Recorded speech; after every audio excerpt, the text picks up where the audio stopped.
homeopathic sciences, sir. Well, So very soon we will be. I'm a dinosaur. I'm a fossil. I've been doing this since 1980. So I'm a. That's really great, sir. That's really great, sir. Well, I hope you enjoyed, and I hope they get some information from it. So we'll see. Yes, sir. So, sir, first of all, sir, Dr. Amit, sir, shall I start this? Shall I start the introductory part, sir? Yeah. You can start. Okay, sir.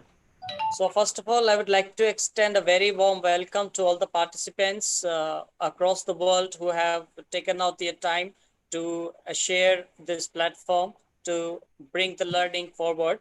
I would also like to thank our Honorable Principal, Professor Dr. Arvind Kumar Verma, sir. He is a very dynamic, a very agile personality who keeps on working day and night towards the perfection of homeopathy, towards the new research methodologies, new research, so that he can ignite the fire in the young minds to take the homeopathy as the first choice of medicine. So, of course, this is a great day. This is a red letter day in the history of our webinars, and also for all the students, researchers, teachers, practitioners, and everyone who are associated with us. So we will be starting this webinar soon with our Honorable Sir Dr. James Igatis, national speaker, and also he has studied in Burren School of Homeopathy. He is homeopathic practitioner at Newbridge College, Kildare, Ireland. I would like to start the session of the courts that those who suffer need you to be something more than a doctor. They need you to be a healer. And to become a healer, you must do something even more difficult than putting your white coat on. You must take your white coat off. You must recover, embrace, and treasure the memory of your shared, frail humanity, of the dignity in each and every soul. Also, in today's session, we have, along with Dr. James Igati, sir, we have Madam Kathy Lemon. She's a very renowned international guest speaker. We have our PG coordinator, Honorable Professor Dr. D.K. Sonkar, sir, our webinar coordinator, Professor Dr. Amit Naik, sir, and also Associate Professor Dr. Rajul Singh, sir, who is the facilitator. So I welcome all of you, sirs. Now, sir, I would like to request you for a short video about our college, sir. That's nice.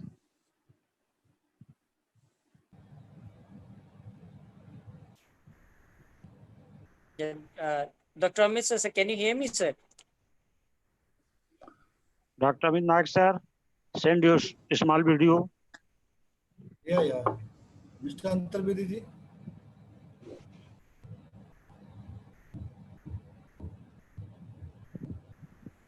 Antarbedi ji, did you get one video?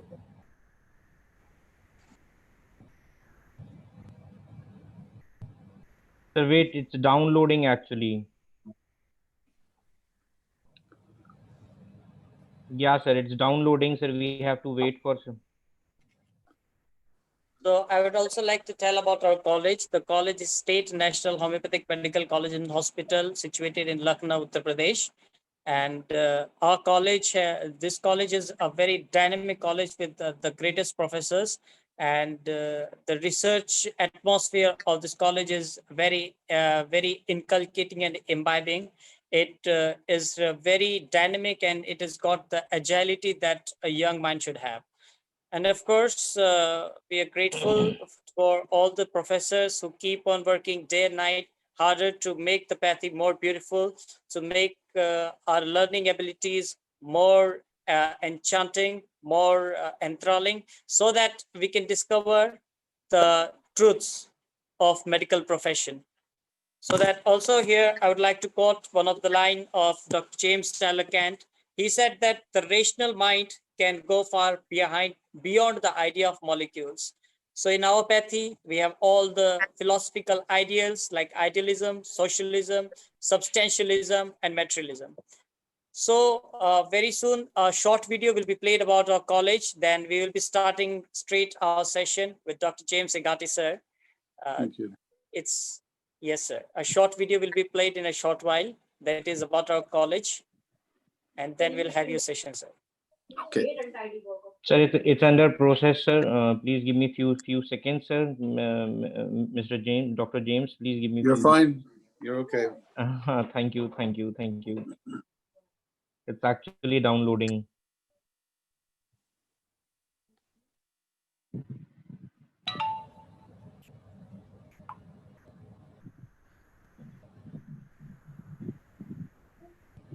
We are live on YouTube. If somebody wants to share YouTube link, I have shared it to Mr. Tarun. Dr. Tarun can share it as well on the YouTube groups that we have made till now.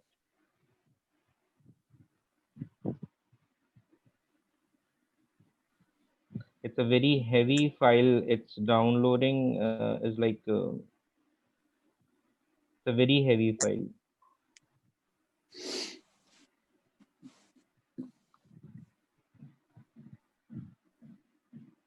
Dr. Swami, by that time, if you I can think, please proceed. It's downloading is very heavy.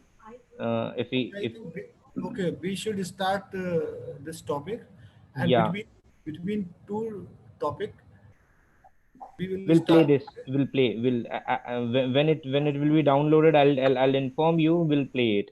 Dr. Okay. Swami, please proceed. Thanks a lot, sir. So now we will be starting our session with the words of our honorable international guest speaker, Dr. James Igati, sir. The topic for sir's webinar is homeopathic remedies for grief. Sir, please. Namaste. Good morning. My name is James Hegarty, and I'm a homeopath. I'm a member of the Irish Society of Homeopaths, and I'm going to talk to you today about grief. And first of all, I'm going to give the first Hahnemann's first aphorism, which was: the physician's high and only mission is to restore the sick to health, to cure as it is termed. So this is our mission.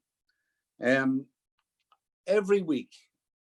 week since I started practicing homeopathy, I've had at least 2 patients who have been suffering from grief, who have trauma, grief, and illness, and even deep pathology. About 10 years ago, I had a terminal patient, and I was giving him palliative care. So I was going to his house at night, and he fell into a coma, and he was getting into an arsenicum state. And at the bottom of his bed lay a dog. And on the 3rd night of the coma, he died. And the dog remained on the floor. And I kind of stepped over the dog, and I went home. And a week later, the dog died. And I was talking to his wife, and she said the dog died of grief. So I was speaking to a vet about this, and I spoke to the British Homeopathic Veterinary Surgeons Conference in Bath some years ago, and I spoke about grief and about treatment of grief. Now, if I'd walked past that dog and looked at him and possibly gave him a 30C, a 200, or a 1M Ignacio, he would have been fine. And I'm convinced of this. I mean, Hahnemann was a genius. He tapped in and knew nothing about epigenetics, and still he had miasmatic treatment. And here we have epigenetics. So there was something I discovered, a study of Holocaust survivors. And this was done in a teaching hospital in the US. It finds trauma passed on to children's genes. Genetic changes stemming from the trauma suffered by Holocaust survivors are capable of being passed on to their children. The clearest sign yet that one person's life experience can affect the subsequent generations. The conclusion from research at New York's Mount Sinai Hospital, led by Rachel Yuda, stems from the genetic study of 32 Jewish men and women who had either been interned in a Nazi concentration camp, witnessed or experienced torture, or who had to hide during World War II. They also analyzed the genes of their children, who are known to have increased likelihood of stress disorders, and compared the results with Jewish families who were living outside Europe during the war. The gene changes in the children could only be attributed to Holocaust exposure in the parents. said Yudaha. Her team's work is the clearest example in humans of the transmission of trauma to a child via what is called epigenetic inheritance. The idea that environmental influences such as smoking, diet, stress can affect the genes of your children and possibly even your grandchildren. The idea is controversial, as scientific convention states that genes contained in DNA are the only way to transmit biological information between generations. However, our genes are modified by the environment all the time through chemical tags that attach themselves to our DNA, switching genes on and off. Recent studies suggest that some of these tags might somehow be passed through generations, meaning our environment could have an impact on our children's health. The team were specifically interested in one region of gene associated with the regulation of stress hormones, which is known to be affected by trauma. It makes sense to look at this gene, said Yudaha. If there is a transmitted effect of trauma, it would be in a stress-related gene that shapes the way we cope with our environment. They found epigenetic tags on the very same part of this gene in both the Holocaust survivors and their offspring. The same correlation was not found in any of the control group and their children. Through further genetic analysis, the team ruled out the possibilities that the epigenetic changes were a result of trauma that the children had experienced themselves. So this is very interesting. Here we have, on a cellular level, grief and trauma can pass down to our children and our grandchildren. And this is where the power of homeopathy lies, that we can actually treat people from trauma and grief on a cellular level. And it shows the power and the deepness of our medicine. So as I said, every week I get somebody coming in with this thing, and talking about the vets and the dog dying. I started looking at it this different, and I had a patient only about 2 weeks ago, and I should have even spotted while he was sitting in front of me. And he did this 2 or 3 times during the consultation. And he never spoke. When I was trying to get his mental symptoms and what was going on with him, he didn't really talk about it. He came about a heart problem. He had hypertrophy of the heart. And all his physicals indicated a medicine called Iberus, candy tuft. And just as he was going out the door, he turned around and he said to me that he'd lost one of his family members in an accident about 5 years previously. And I said, look, come back in and sit down. We have to look at this again. And I gave him Ignacio. And it was just incredible in a matter of 2 or 3 days how this man improved. So trauma, grief, it's a huge part of our practice. So what I'm going to look at is we can't do them in great depth, but what I'm going to do is talk to you about the big remedies, or possibly talking to the people to elicit information to find your remedies. So I'll give you a couple of pointers. So when the person comes in or the patient comes in, and if they come for grief or if they come after a funeral or something like this, number one, remember the name of the person that has died, and always mention this 2 or 3 times as you're speaking to them. But every time you're talking, mention the name, and go through the whole story. Find out like when they got sick, what happened, were they in hospital, and go through the whole thing, and keep mentioning the name. It's very important. It's important for the patient. Was the death natural or was it assisted? Questions like this are important. Speak about the postmortem. All of these things are going to lead you to the remedy. Ask them about the funeral, about the burial, about the cremation, and ask them to go through that and how they feel and what sensations and what they are like before and after this. Talk about the undertakers. Talk about how in Ireland we have funerals in India are different. I think the Muslims, it's buried in a day, and the Hindus, I think you cremate. And in Ireland, it takes 3 days, and there's thousands of people come to the and shake hands with the relatives of the bereaved, and it's sort of a cathartic thing. I think it works very well because it helps people to release this thing.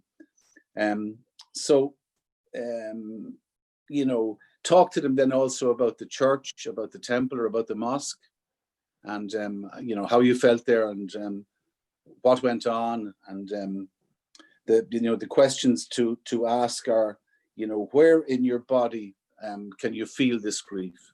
You know, is it in your heart, your intestines? Is it in your lungs? And again, we're looking for the remedy. What sensation is it? What does the sensation feel like? You know, ask them, have they been crying, or can they cry? Your natural muraticums find it very, very hard to cry, and also your Ignatius. So you're looking for the pointer again for your remedy. How is your breathing? You know, how are your bowel movements? How are you coping? What have been the worst moments, the most distressing aspects of the death?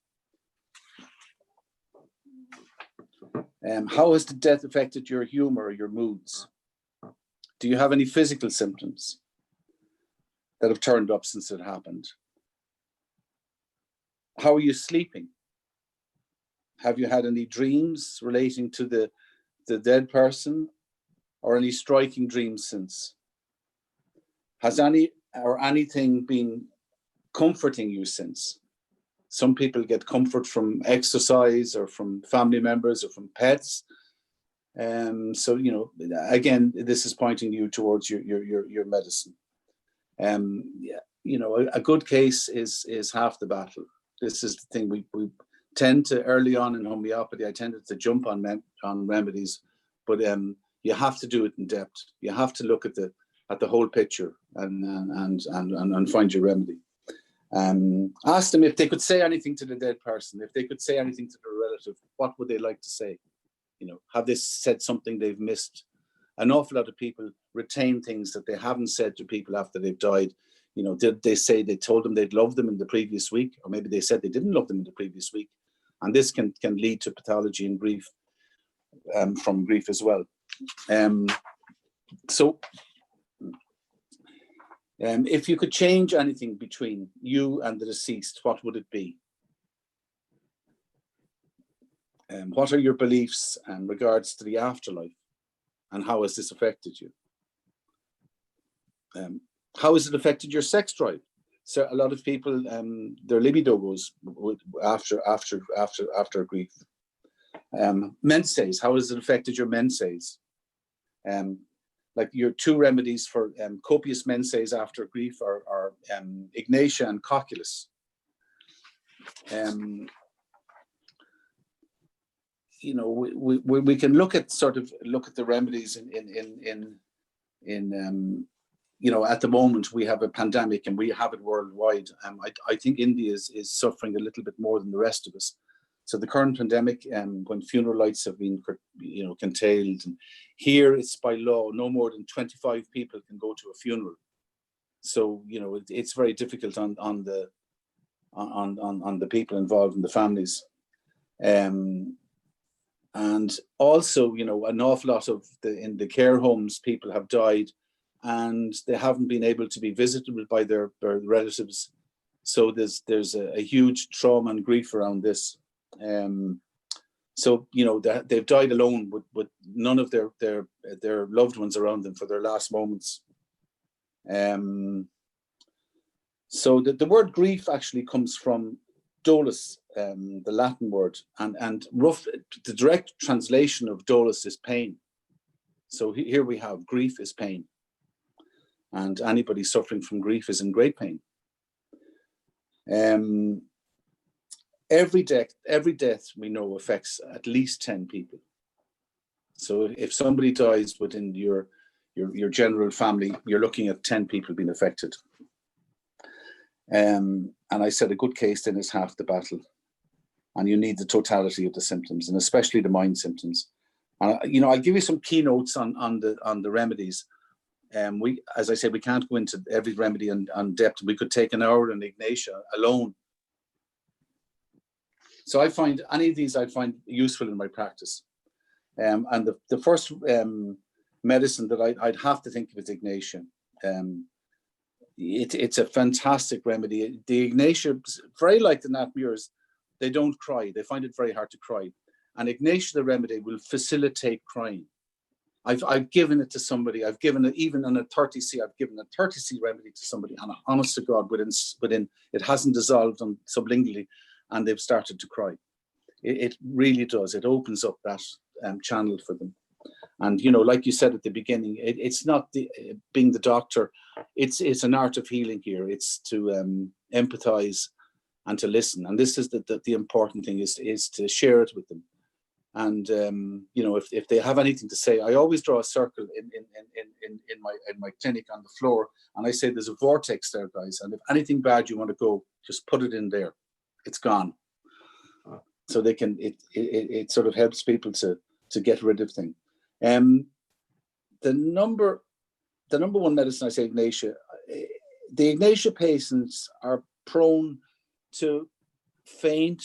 They've got weakness. Also like Staphylococcus aureus, actually Staphylococcus aureus patients can faint also from grief. They can fall, they can collapse, and in the acute stage, Staphylococcus aureus is fantastic. Sometimes I give aconite followed by Staphylococcus aureus after 3 days. This also is a good combination. You can find the patient overcome by grief, you know. Again, you know, it's funny how you start thinking like homeopaths. A couple of months back before this lockdown, I was at a funeral and I was sitting down looking at, he was a friend of mine, and I was looking at the people in the church, and I could see, I said, there's the Nat Mures, look at the Ignatius, you know, there's an Opium. I was looking at the people and relating them to homeopathic medicines. You could actually see it in their faces. And probably only 10% of the people at that funeral would take homeopathic medicines. I don't know what the breakdown in Ireland, but it's roughly about 10% of the population here use homeopathy. So, you know, as worldwide, we're under a little bit of pressure with our medicine. But don't worry, if we get the cases right and we go out and the students here are watching this and take your case properly and get your patients well, you're the new bearers of this medicine, and you will go out. The more people we get right, the stronger our medicine gets. So this is where we've got to work from. This is the base we work from. We're fighting an uphill battle with pharma, but we all know, this is the interesting. I mean, I know this works, you know, and we're not all crazy. You know, there's not all these people studying and all you doctors and professors and universities and lecturers printing all this stuff for something that doesn't work. And B. Jane and SBL and all these people making these medicines, and you know, so we're not all crazy, you know. So getting back to it, laughing from grief, your Ignacio patient could come in and start bawling, crying in front of you, and then within seconds start laughing. I mean, the minute you hear that, that's a given. You can safely say, I will say, do not take any more of the case. Give the Ignacio there and then. Laughing and crying is a keynote with them. They can get hysterical. Your Nat Mure shuts down. Your Ignacio gets hysterical. It's the acute. It's the acute of grief. Nat Mure is the chronic. So it's that stage within the first couple of days. But even like that man that came to me a couple of weeks ago with the heart problem, the incident was 6-7 years old, and he was still in an Ignacious state, even 6 years and 7 years after the accident of that he lost one of his family members. You know? So you know, it's not a hard and fast rule. You know, a great remedy for hormonal Ignacio, again, for hormonal treatment in women. You know, that when their hormones go a little bit off center, it is a very, very good remedy. They also can get stomach pains. They can get diarrhea from grief, indigestion, irritability, get very, very irritable with the other people in the house. If you hear people blaming people about things, you know, somebody comes to you and they'll tell you that they've been blamed for something about the person that died, look at Ignacio again, not for them, for the person that's blaming them. Flushing and blushing. This is, they will do this also, your Ignacio patient, with from the, you know, from the least sort of excitement, they will flush and blush. They're worse for cold, they're worse for eating sweets, they're worse for tobacco smoke, and they're better for activity, walking, exercise, and anything that can take their mind off the situation. Also, NAPMIR and sepia have this as well. They can also get convulsions. So you hear of convulsions from grief. Again, look at Ignacio. The first 3 days, aconite and opium can also get convulsions. They do also. They can have a sensation of a ball, a kind of a ball stuck in their throat. And you can hear this, it's like, you know, I can't cry, I can't talk, I've got the sensation of a ball, a big indicator of Ignacio. Grief can bring on early menses. Again, think of Ignacio. You know, I think is there any other medicine? But it is just a wonderful one. I found this, you know, if I had to say of grief patients I've given it to 85% of them. And I have had really good results with the medicine. Also, you can miscarriage from grief or from suppressed grief. Insomnia is another problem. And another thing about Ignacio, don't give it at nighttime. It's one of those remedies that can affect the sleep. So give it during the daytime. Tell them take it maybe 6 o'clock in the evening, but don't give it just before bed. It's not good to give it then. Weakness and prostration. They can absolutely get whacked. You know, they have a bit like Fossack, but they're completely and utterly, you know, and you'll see it as they're sitting in front of you. They're sighing, they're going like this, and they're, oh, you know, they're just worn down. The one thing about the Ignacio patient, he'll react to you being there. The NAPMIR doesn't, you know. They're kind of they're in the present, they're there with you. You can give it also for insomnia and headache. Then the headache is around the occiput. The Ignacio headache is around the occiput. There's another sensation, and it's feeling like a brick. That they have this kind of they feel. I've seen this description. I'm feeling like a brick, and again, it's Ignacio also I found very good and very good for postnatal depression. Getting away from grief a bit, but postnatal depression I found it to be a very, very, very good remedy. So I can say a bit more about it, but another remedy, and probably not up there in the acutes or anything like that, but we look at long-standing remedy, rabies, lysin, patients that come with grief, and especially after abuse. Either they've been sexually or physically abused in their youth and way back. Look at lysin. Look at rabies. They have this feeling that they're totally alone and the world has abandoned them. You know, you can actually kind of tangibly feel it. You know, Fossack has the same sort of a thing, and a great remedy for your phosphoricum acidum.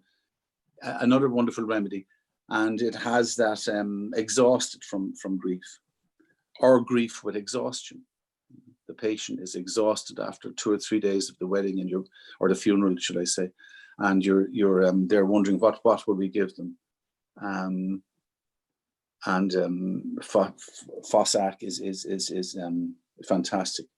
They kind of come and they're just absolutely, you feel tired sort of sitting there with them, and they have no emotions left. They've been crying, they've just been spun out from the whole event, and you know, they have nothing left, and Fossack seems to just lift them that little bit, you know.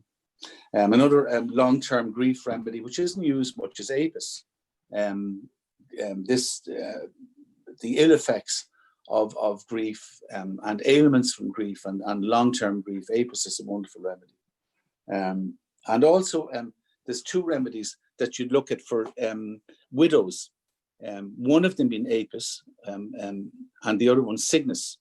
Jeremy Sher's remedy about we see about the swans and mating for life and what have you. But Cygnus and Apis, if you had to look at 2 remedies for widows, very, very nice medicines, you know. And a long-term grief remedy, again, people suffering from years of it that have come to you, and you're looking at them, and you'll find a lot of the symptoms are there. And I had a patient, a lachesis patient, and as we went through the case, lachesis, and the deciding factor when I did give her the medicine was this long-lasting grief, had been suffering from years and years from grief. Ammonium carbonicum, ammonium carbonicum patient can get heart problems from grief. You know, he's as a result of shock and grief. And generally, the ammonium carbonicum patient, it is as of the death of the father has died. Your ammonium uraticum patient usually has issues with the mother. The muraticums, a bit like them all, they're sad, but then again, like Natmures, they find it hard to weep. So you're looking, they've got problems with mother as a result of grief. Your closed people are cuprums. A lot of the cuprum patients are very, very closed, and they have a very, very strong grief.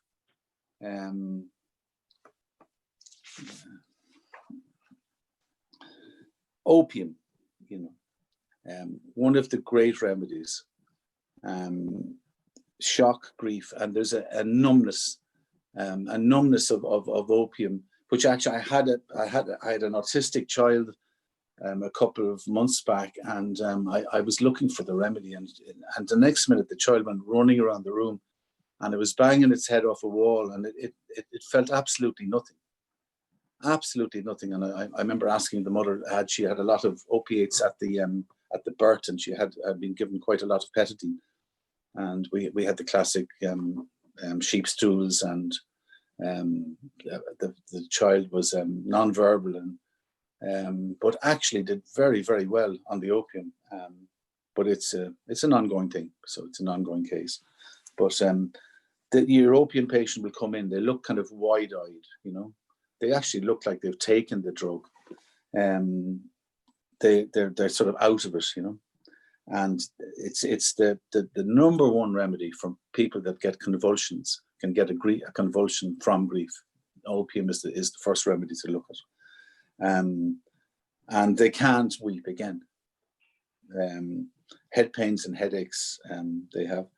And they're one of the remedies is they keep replaying it in their head, a bit like Natmure as well, but they keep replaying this thing in their head over and over and over again. A great affinity for the bowel as well, and there's a sort of a lack of vital reaction, and we can see where it is with the drug, the lack of vital reaction from the people taking opium, and the people coming into us in a grief state, they have this as well. Funny enough, Nuala Ising is a homeopath. Well, I think Nuala is retired now, but she was the lady that came up with a most unusual remedy called vacuum. And people, I remember meeting Dr. Ramakrishnan, the Indian doctor that wrote the books on cancer, and he used to call a lot of her medicines the imponderables. But vacuum was one of the remedies she came up with, and it's a very interesting remedy. And vacuum is close to opium, and they sort of have this thing. It's all meant to be, a little bit like inshallah, you know. It's all meant to be. So that there is a sort of they have this, and they have an empty feeling as well. So vacuum is one worth looking at. It's a remedy that a lot of people don't know about, but a tremendous remedy. Now we get to the kind of the acute, strong fear of death. Physical sensation is felt, especially in the throat, and the fear is palpable and visible, aconite. You can actually feel you can feel it with the aconite, and maybe day one is a suggestion. Day one of the funeral, and especially if it's been something sudden in an accident or the people are in great shock, give aconite on day one, and on day 3 of the funeral, give Ignacio.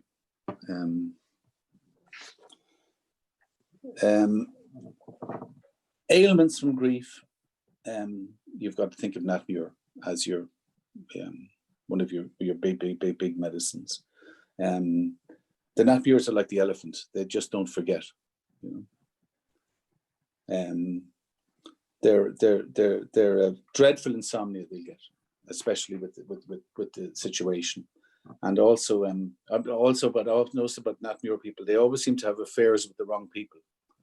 Your NAPMUR patient, they come across as being cold, and often, again, what it is, if you find that they have a craving for salt or salty things around the time of the funeral, it's another good indicator to give them the Atrium Reatricum. The blood pressure is it is a very good blood pressure remedy, and blood pressure rise from grief, sudden raise or even incrementally over 3 or 4 days. If their blood pressure raises, also NAPMUR is a good remedy to think of. APIS, again, I went back to his ill effects and the widows, and actually what I'd forgotten about is a total, like Canium, there's a total dip in their sexual desire, and that lasts for a while, and that's also a big APIS feature. You can actually, funny enough, NAPMURs can have other types of grief apart from grief in somebody dying. Stock market crash. If you were around Wall Street in 1929, you could have saved a lot of people throwing themselves off the top of buildings when they'd lost $10 or $15 million if you just gave them, a 200C NAPMUR. So, NAPMUR is also the loss of possessions, loss of wealth, stock market crash. So if you've got any grieving patients from stock market, I don't get too many of them, but if you get any grieving patients from the stock market crash, give them NAPMUR. Carcinogen, lovely remedy. The carcinogens, again, a little bit like NAPMUR, they collect all the stuff and they hold it themselves. They're also a bit like the cocculus. They're minding everybody. Your carcinogen is in charge. You'll see them at the funeral again, where they're pushing people towards the food is over here. They're looking after the children or the grandchildren, or the wife or husband of the deceased, and you spot the carcinogen patient there. And whatever you do to them, it's a bit like cancer themselves. The carcinogens come back stronger and stronger and stronger. Also, again, like Fossack and the other remedies, there's a great weakness for grief. So you have that as well. They can also get irritable from grief. Cervical cancer, a lot of cervical cancer patients get this from grief. So cervical cancer from grief can be one of the big remedies as well, and the inability to cry, and also suppressed grief and not dealing with it can lead to cancer. So the carcinogens, they feel better outside in nature. They love animals. Your carcinogen patient also is one of these guys that can do cigarettes for breakfast. What did you have for breakfast? You're asking me. You said a cup of coffee and a cigarette. Ammonium carbonicum, smelling salts, a remedy for grief and shock. The patient seems fine on the surface, but pathology later develops, and often it can be hurt, and following the death of the father. Whereas, as I said earlier, the ammonium muriaticum patient, it's the death of the mother. Lysin, again, is one of the medicines we talked about that has this, a little bit like the Fossack, has that same sort of pathology. Another remedy for refugees. If you wanted another current situation in our world is refugees, and if you want to look at a remedy for refugees, I think Lysin is abandoned by the world again. They're just and also sickness. If we're talking about sickness as a death of a partner. So it's again, we're talking to students. I would suggest, I think I've been doing for 30 years, is reading Burrique every day. So, and even things, so Air is a battered one. So every morning I get up and I start with, when I start the book, I start with Abrotum or Eatusa, and I go right through to zinc. So every morning of my life, I read a remedy. I start my morning with a remedy. And it's funny, you know, I was, the amount of times that I would read, you know, I usually read it in Burriquet because it's condensed and you can have a cup of coffee and read the remedy. And I find this has been a fantastic help to me in my practice over the years. That you know, I had this person with cystic fibrosis, and I was trying to come up with a remedy, and Jesus, I was all of a sudden I got this pleurisy root came on the thing, and I said, God, that has it. So my suggestion to somebody for a thing is Burriquet every morning after your breakfast, read a remedy. And you do that for 20 or 30 years, and something will sink in there. Even to my foggled old brain, this stuff is still sort of sinking in.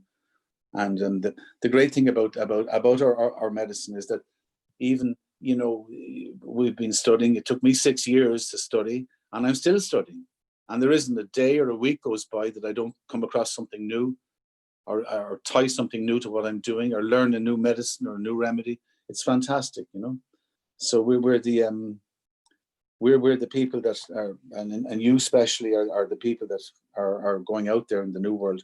Now, I'm not going to take on about the next ladies talking, but we're looking at what's happening in our world at the moment, and where we've been kind of really put into second place. You know, homeopathy has been sort of shoved back there a bit. You know, sort of science, you'll hear we're not scientific is a big word used in the West and used in this part of the world anyway. And, you know, we have to make a distinction between science, which is the open-minded pursuit of truth without fear or favor. And then scientism, which is a solidified belief and a set of beliefs around which academics, industries are framed. And at the moment, the scientism of modern medicine, it won't acknowledge any discovery, any breakthrough, or possibility that questions the current paradigm. And this is the world we're living in. I don't know if you feel this, but I mean, I certainly have come across this quite a lot. And my answer to this is, and where our medicines are in quantum physics and in nanoparticle medicine, is science hasn't yet caught up with homeopathy. You know, Newtonian physics, they're still figuring out how that apple fell off the tree, you know. So Hahnemann was way ahead of his time. Not taking away from the next speaker who will be speaking about homeoprophylaxis, but again, we're now being led by pharma and medicine. I think the whole world has been controlled by it. There is not another answer. The idea that the only medicine that can work at the moment is conventional or chemical medicine is crazy. The Cubans have shown this, that they have come up with a preventative or prophylactic approach and have given this medicine out to 12 million people.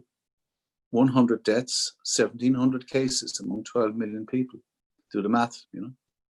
If they were living in England or Ireland, and our numbers here, it'd be 7,000, and English numbers would be up around 12,000 deaths. And what they used was oscalinum, Anis barbarus, the duck remedy, Baptista tinctora, basilinum, paragenium, euperf, influenzinum, arsenicum album, and they gave this out 3 times daily for five drops for 3 times daily for 3 days, and repeated this after 10 days, and got a marvelous. It has had a marvelous effect. I've been giving it to my patients here. I've had very little of the corona. Again, the virus might be new, but us with a symptom-based medicine, the vital force hasn't thrown up any new symptoms that we can't deal with. So when we sit and look at our coronavirus cases, it's symptomology, you know. Gelsemium has worked well. Arsenicum has worked well. Camphor has worked well. And an interesting remedy, which was Schussler's remedy for the epidemic, for flu epidemics, Schussler used nat sulf. And I found nat sulf to be very good. So it'll stop them going from the first to the second stage of this disease. Because we get into the second stage and we have not like pneumonia, we have bilateral lung complaint, which is a little bit like cystic fibrosis with sticky stuff in the lungs. But if you give nat phos, before that, it stops that purulent, humid asthma, that a bit like Antart, but I found it to work very well. And Schussler, it was his number one remedy for influenza outbreaks. You know, I don't know about the Indian situation, but I believe Kerala has low numbers because they approach this also with homeopathy. So I mean, I think this is a time. There's a crossroads in medicine. There is. I mean, medicine. The conventional medicine and our colleagues in that. I'm a great love of an awful lot of it, and an awful lot of it I question. So I mean, this is a time when you know it's either going to go one way or the other, and I think this is a very good time for homeopathy because it's right in our ballpark, and there was an English Herbert Spencer. He was an English educationist, and he had a quote, and he said, "There is a principle which is a bar against all information, and which is proof against all arguments, and which cannot fail to keep a man in everlasting ignorance. And that principle is contempt prior to investigation." So again, we're suffering under this contempt prior to investigation. I mean, I'm giving a lecture now on sort of on what's going on between thing, but we have come under a lot of pressure. And I don't know what's after happening in India, but certainly in the West here and in England and Ireland, there's been huge downward pressure on homeopathy, and you know they've closed in England now. They've closed Bristol Homeopathic Hospital, and the NHS has stopped funding it. You know, the Irish health system never did, but the private health insurers do fund us. You know, I mean, if you have a patient with private health insurance, they will get reimbursed. But you know, we have to. So to the students that are watching this, you know, take your cases. Especially your grief cases, and you're going to come across an awful lot of them. I mean, you're going to find an awful lot of people are suffering from some sort of trauma and grief. And as that lady, which is quite interesting, said in Mount Sinai Hospital, that there is it goes right down to a cellular. It can affect us in a cellular way, right down to the genes. And Hahnemann, most amazingly, he didn't know what he was doing in one sense. He miasms and miasmatic treatment, and he was doing this. You know, he had discovered epigenetics before we ever heard about it. So I haven't a lot more to say to you. I hope you got something out of my talk. I believe that the university want to show you a video about their college, and I don't know, have you got that downloaded, guys? If you have it downloaded, put it up. So all I can say to any of you is get out there every day and do your thing. Get up in the morning, face the new day, take your cases, take them thoroughly. If in doubt, this is the greatest thing if I've ever learned in homeopathy is, number one, if in doubt, consult. If in doubt, consult. I'm 68 years of age. I don't know. I've 7,000 or 8,000 patients. And if somebody comes into me, I'll ring somebody. I was speaking to a doctor in Faisalabad the other day.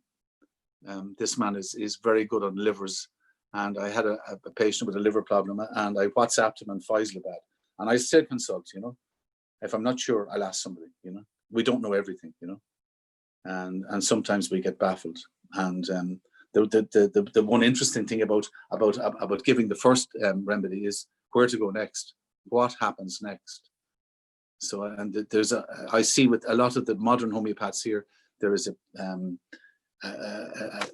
they're jumping in with new medicines. They're jumping in with new medicines, and we're doing exactly what happens and what our allopathic patients are looking for. Instant gratification isn't fast enough. So it doesn't work like that. We've got to sit and wait and watch the energy of the medicine and give it time. In acute's a different situation, but when somebody comes with a chronic to you, you sit and you look first of all and take your good case, and then sit and think very, very carefully about where the second prescription is. And you know, this is very important. What else could we talk to you about? I think I'm really done, guys. I know it's an hour, it's 50 minutes, but I actually have a surgery at 12:30, so I got to go to work today. It's okay for I think, do you take Saturdays off? I have to go to work. So thank you very much. I hope you enjoyed what I was talking about.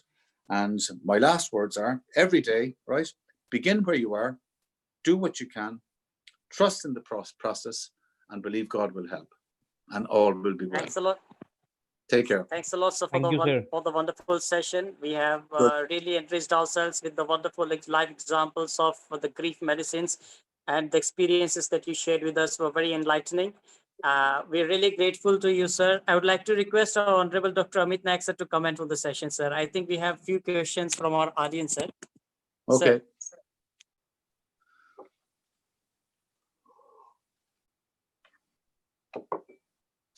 Okay, sir. And one of the question came from the audience is that why menses is affected due to grief? Why menses is affected due to grief? Menses, Yes, yeah. Well, menses, anything that will shake up our vital force, like a death in the family, can affect anything. And you know, yes, it will, if it can give you a heart attack. It can also bring on menses, you know. So I mean, it is an earth shattering. It's one of the biggest things that can happen to us.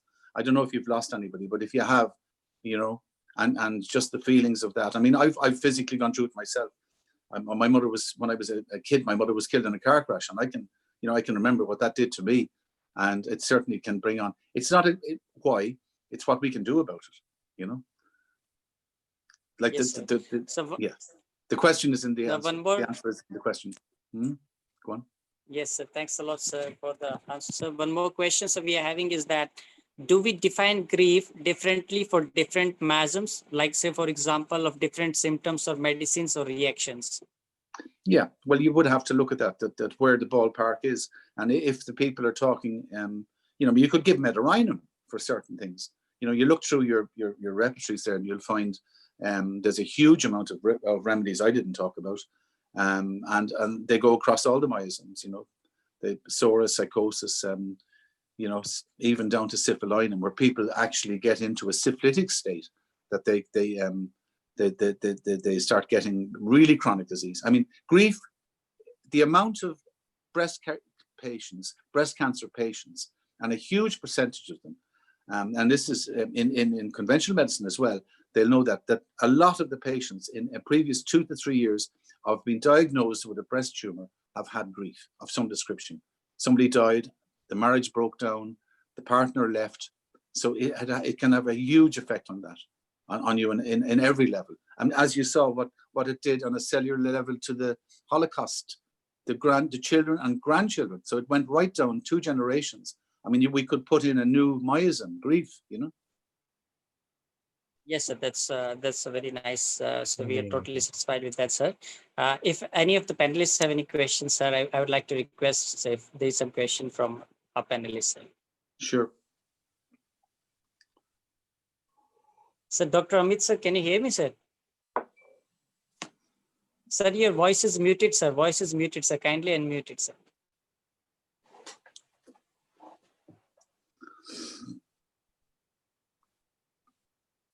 Are you getting my voice?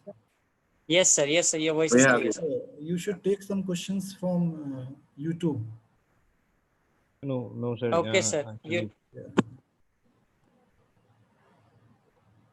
Yes, sir.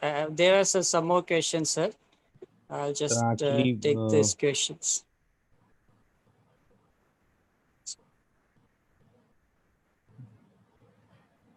ma'am has joined it. Kathy madam has come. Kathy ma'am has joined.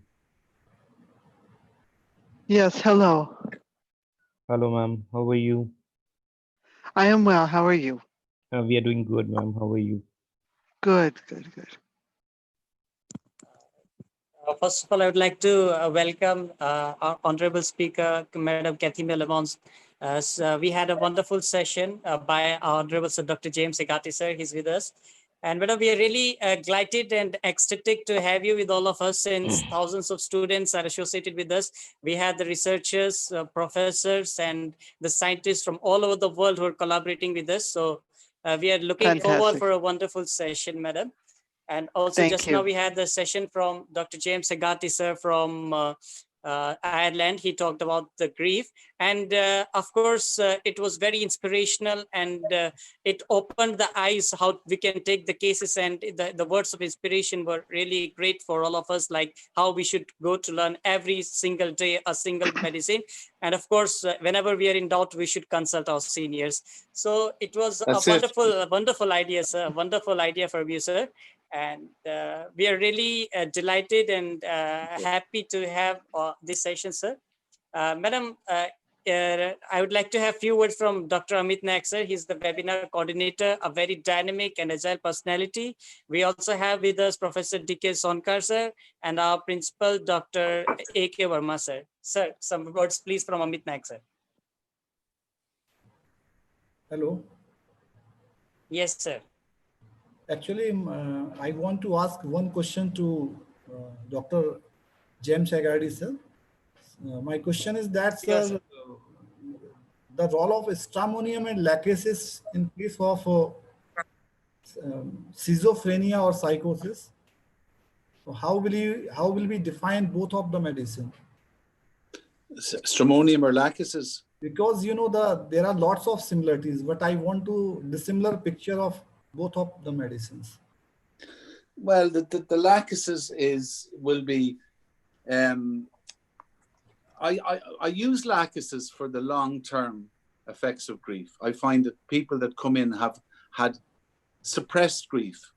The stramonium is a little bit like your belladonna, and it's a bit more acute and a bit more recent. The grief has been more recent. Whereas your lachesis, it tends to be embedded and a long-term thing, that they've had it for, somebody's died 15 years ago in an accident or left them, or they're divorced and they've not done nothing about it. It's hugely a female remedy and a lot to do around divorce, grief from divorce. Okay, thank you, Dr. James Segadi, sir. Really, I collected the data of the students. There are more than 1,200 students with us by YouTube, through Zoom and Facebook Live. So really, it was very dynamic lecture which you has given, because I have seen many times when we interact with our patient, we face many difficulties in terms of mental picture, because in homeopathy, most of the students are facing such type of difficulties. So you explained very well. Really, I appreciate your effort which you have done. So it was very inspirational and motivational for us. Yes, sir. I'd give you one tip. If your students, if they find they're getting nowhere, and ask them to ask the patient, what do you want the pill to do? Yeah. Very nice, sir. Yeah, they'll tell you. What do you want the pill to do? Yeah, because students always ask different type of question that tell me something about your anger. So I don't think so that you should ask such type of because most of the people will reply that my personality is not just like anger. I am very cool person. So as a physician, as a doctor, this is our duty how we assess and observe all these kind of symptoms. So really it was very inspirational for us. And on behalf of our respected principal, sir, I would like to give many thanks and congratulations for conducting and giving such type of inspirational and very useful word for us. And that was very useful, really, sir, really. Thank you very much. I hope you enjoyed. And I hope that whenever we call to you, you will Okay. give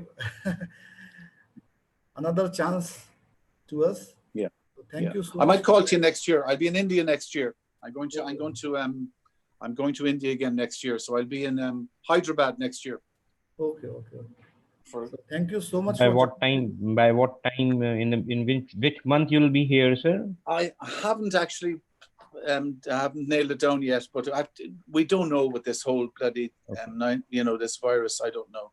Remember, the virus, guys. The virus is new. The pathogen hasn't elicited any new symptoms in the vital force. Yes, it's sir. right up our alley. Exactly. Thanks a lot, sir. What a wonderful message, sir. Okay. I would like to request a short video of our college, sir, if you have a few minutes to spare, sir, for us, because I think our video must have been ready, sir, about our college, sir. Video is ready. Yeah, Good, if it guys. could be Thanks, shared on guys. the screen, then we can have at least we have a short message from our college, sir. Good. Excellent. Yes, sir. Few minutes, sir. Only. I hope you enjoyed it. Did you? Yeah, Yes, sir, sir. sure, it Yeah, was very definitely, nice. definitely.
The audio is not coming. I think there is some technical issue. We are not getting voice. Yeah, you're not getting voice. Yeah. Yeah, I think everything is fine from my side. Sankar sir, are Audio you is. getting the voice? I learned this from testing. If I can let you know this, I learned this from testing yesterday. There needs to be somewhere where they should click so that the audio on this video can be shared.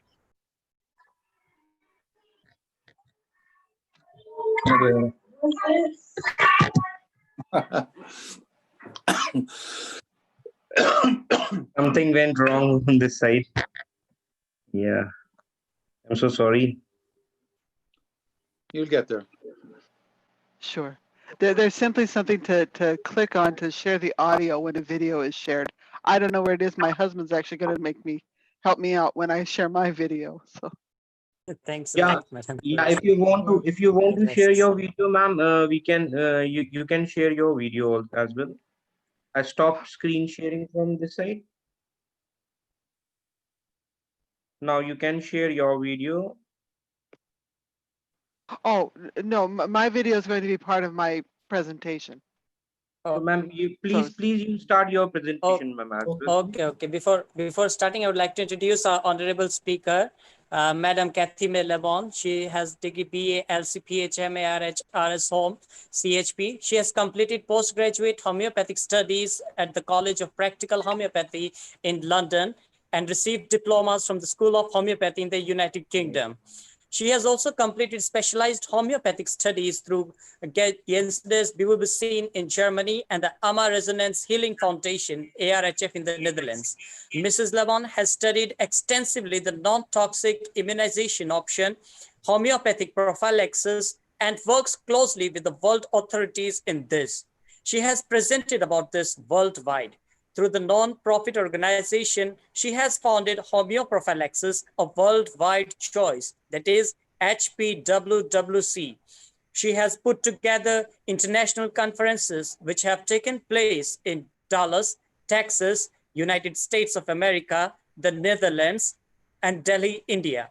Madam Lebon has articles published in many international magazines, including Homeopathic Links, the German language homeopathic magazine, Saria, the Dutch homeopathic magazine, Dynamis, and the international online homeopathic magazine, hpathy.com. She is a member of the North American Society of Homeopathy, the National Center of Homeopathy, the Alliance of Registered Homeopaths UK, and the Texas Society of Homeopathy. So it's indeed the greatest privilege for us to have you, madam, with all of us. We have been here. We have been waiting for this day for a lot of days, and this is the day when our hopes and the dreams have come to the reality. And we will be blessed to have the words from you that will inspire thousands and thousands of students across our country and also across the globe, madam. So here I would like to start you to kindly start your session, madam, please. Thank you. Thank you. Thank you very much. And thank you for the honor of inviting me to be part of this. I wish I could have gotten up earlier to hear you, Dr. Haggerty. It's just 6 o'clock in the morning where I'm at in Dallas, Texas. But here, let me work on getting my screen up. Yeah, madam, you need to share the screen. Yeah, yes, madam, you need to share the screen. Yeah. All right. Okay, now one moment, because my husband's going to help me make sure that I'll be able to have the audio. I'm sharing right now. Yeah, sure, madam, that's fine. Please come and look. 1 minute here, please. Oh, okay, hang on. My husband is, I am not a computer expert. My husband is, and he's telling me to stop sharing. So 1 moment, please. So what do I do? Sure, madam, no problem. Okay, click on the screen share. Oh, there's where it is. Okay, when you click on screen share, there's a place to click on for share computer sound. So there it is. Okay, so now when I get to the short video, you'll be able to hear it. Thanks Okay. a lot, madam. Thanks a lot, madam. That's really great. Okay, here we go yet again. Okay, yes, I have the honor, the pleasure, I guess, of sharing with all of you here about homeoprophylaxis, as well as homeopathy and epidemics and pandemics, something that's very much on all of our minds today. And this is what I'm going to share. It's going to be maybe a little bit different because I don't have, for this presentation, I don't have a lot of science and everything, but the science is out there. I've got a lot of resources I've been consulting with through my preparations. I've been consulting with a lot of key people, but I want to make sure that it's clear. I hope that it's going to be clear as a result of this, that homeopathy has a firm foundation in both homeopathic prophylaxis as well as in very successful help with epidemics and pandemics. And let me see. There we go. And that's the little logo for my organization that Dr. Akshay mentioned, Homeoprophylaxis, a worldwide choice. So let me, I don't really need to share with you much about who I am, where I've studied and all this. You've heard this. My practice is here in the Dallas, Texas area, but I do have clients around the country and even some international ones as well. I founded Homeoprophylaxis as a worldwide choice in 2015 because it was more than 20 years ago when I learned about homeoprophylaxis. And I just, as I was reading about it and studying the works actually of, his name is Dr. Isaac Golden, who has since become a very good friend as well as a colleague. He's in Australia. I'm going to be referencing him several times here. And when I was looking at more than 20 years ago, the work that he'd already been doing in this since 1986, the thought just crossed my mind, the world needs to know about this. And so that got me going. I've been doing the conferences, the international conferences, which have taken place again here in Dallas, in the Netherlands. And then the last one was, interestingly, just this last January in New Delhi in India. The country that was my first trip to India. Dr. Haggerty, you said you're going to be heading there next year. I'm so fascinated with your wonderful country. There's so much history there. There's so much for everybody there. I used to live in Germany myself, and I just, there's something linking about knowing what's happening all around the world. Um, the one thing that I love to emphasize too is that I'm going to be the first person to let you know I don't know everything. I have so much to learn. The best teacher is the best learner. I just hope that with what I share with you today, it's going to be well received and will inspire you to want to learn more. Because please don't think that I know everything, because I certainly don't. But I'm going to be sharing with you a lot of references that for you to be able to do your further research. So let me let you know as well too. The thing that's on everybody's mind right now is, of course, COVID-19. I'm going to be mentioning it a few times in passing, but it's not going to be my focus because there's a lot that I feel is very important to understand about homeopathy, about epidemics, about pandemics, about what we're in the middle of today. And one of the worst things we can do is study about what is a coronavirus, what is an epidemic. You don't study about those from things that are current during a pandemic. Okay, it's going to be best to study these things from things that have already been established. So here's what I've done, what I'm going to share with you as far as learning more about COVID-19 if you haven't taken advantage of much of this yet. And I'll be happy to share this with you. Pictures of these slides later if you want, please. And I'm sure I'm going to be directed on how to share these. But here's some resources you can go to. Robin Murphy, the very well-known homeopathy, did a 4-part series for the Center of Homeopathic Education that you can take in. It's very, very informative as well. Andre Sain of the American Institute of Homeopathy, he's got a wonderful presentation there for you as well. Jeremy Scher, who does all that wonderful work in Africa, he's done a multi-part series as well too. And interestingly too, I know well the editor-in-chief of the American Journal of Homeopathic Medicine, they've just released their summer 2020 issue that has a special focus on COVID-19, and there's where you can get it. It's got actually an article in it written by a non-homeopath and simply a medical doctor describing the coronavirus and its history. It's a very, very interesting issue that they've got. And here are a couple of articles as well, directly from hpathy.com, from Isaac Golden himself, as well as Rajan Sankaran, whom you know for sure. But in any case, those are some things that you can learn directly about the coronavirus with, and where we are with homeopathy. So let's get into things that I really am looking forward to sharing with you, of course. Knowing history, I'm very much a history lover. Why? For many, many reasons. Knowing history helps us actually learn from it and improve where we are today so that humanity is therewith improved. I love to begin everything with that sort of a thought. No, if we don't know history, we're doomed to repeat it. Okay, so let's just work with it and make it better for us as well. Hardly anything is actually proven. Almost everything is simply assumptions. The biggest error in every field of science is the fact that so-called knowledge is nothing more than a current theory or model of thought. Things are going to change if you look at history. If you look at things that mankind thought were fact, we're sure were fact. We know today, what were they thinking? But at the same time, that's what they're thinking. And what is the future going to think when they look at us today?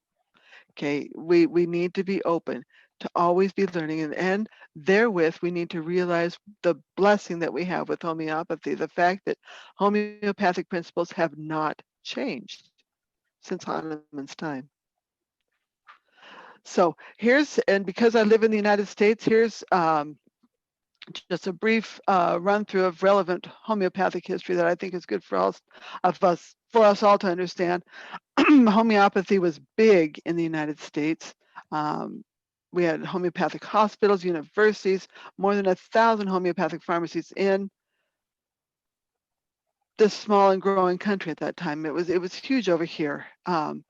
The American Institute of Homeopathy is technically the oldest medical organization here in this country. It was established actually a couple of years before the American Medical Association. Technically speaking, the AMA was established in retaliation to the American Institute of Homeopathy because they were threatened by it. Okay, the Homeopathic Pharmacopoeia of the United States, the HPUS, this is the governing body of things homeopathic here in this country. It's been in continuous publication since 1897. And it was technically a homeopath who helped establish the FDA that we have in this country. And interestingly too, the conferences that I put together have allowed me to work with some very, very top officials, especially I think the one that I just did in New Delhi. I worked very, very closely with both Dr. Raj Manchanda, who's now the Director General of Ayush in Delhi, and the current director of the Central Council for Research in Homeopathy, Dr. Anil Khurana. But it was a few months ago, I actually was able to put just a short meeting together with Dr. Manchanda, as well as an attorney that I work very closely with here in the United States. His name is Jim Turner. His practice is actually right in Washington, D.C. But in any case, they wanted to speak with each other, so I was able to put a meeting together, and I didn't realize until they had that meeting that apparently the current Indian medical program was patterned directly after the FDA following the 1938, the foundational document of the FDCA. It was first known as the Food, Drug, and Cosmetic Act. Okay, so I didn't realize that, but this is how close things have been between the United States and the wonderful country of India.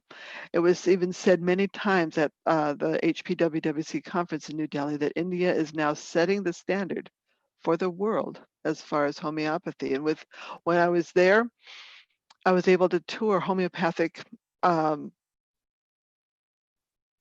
research facilities, CCRH facilities, and I was just, in short, I was so very, very impressed with what all you are doing over in India regarding homeopathy. To hear that 100 million people of your wonderful country utilize homeopathy exclusively, that is very inspiring to me.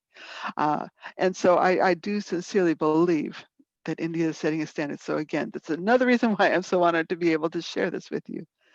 So here is this wonderful, it's a very short video that was done by National Thoughts of India of Dr. Manchanda. And just a few words, just to kind of flavor what I'm going to be sharing with you. Today on the second day of this conference on homeoprophylaxis, we have with us ex-Director General of CCRH and now Director Ayush. Let's talk to him. Good afternoon, sir. Good afternoon, Ji. Sir, as you have already done so much for the homeopathy and you keep on doing this, and this two-day international conference you have organized, how this idea of homeoprophylaxis came into your mind? So, as we know that historically, homeopathy has been used for the prevention of infectious diseases. In fact, the reason why homeopathy is now spread almost in 100 countries is its success in homeoprophylaxis. So this Central Council for Research in Homeopathy for the last quite some years have developed a strategy for the prevention of certain diseases where there is no vaccine is available in allopathic system of medicine. So if we can develop homeopathy prevention strategy for such infections, so it will be a great thing. So considering that, we have invited all the international experts, those who have done something or are ready to have some knowledge and are ready to help our scientists to do. In CCRH, we have started indeed certain basic research experiment and even certain clinical research experiments, and we have seen that results are quite encouraging. Eventually, I feel that profession is going to be benefited by this kind of research.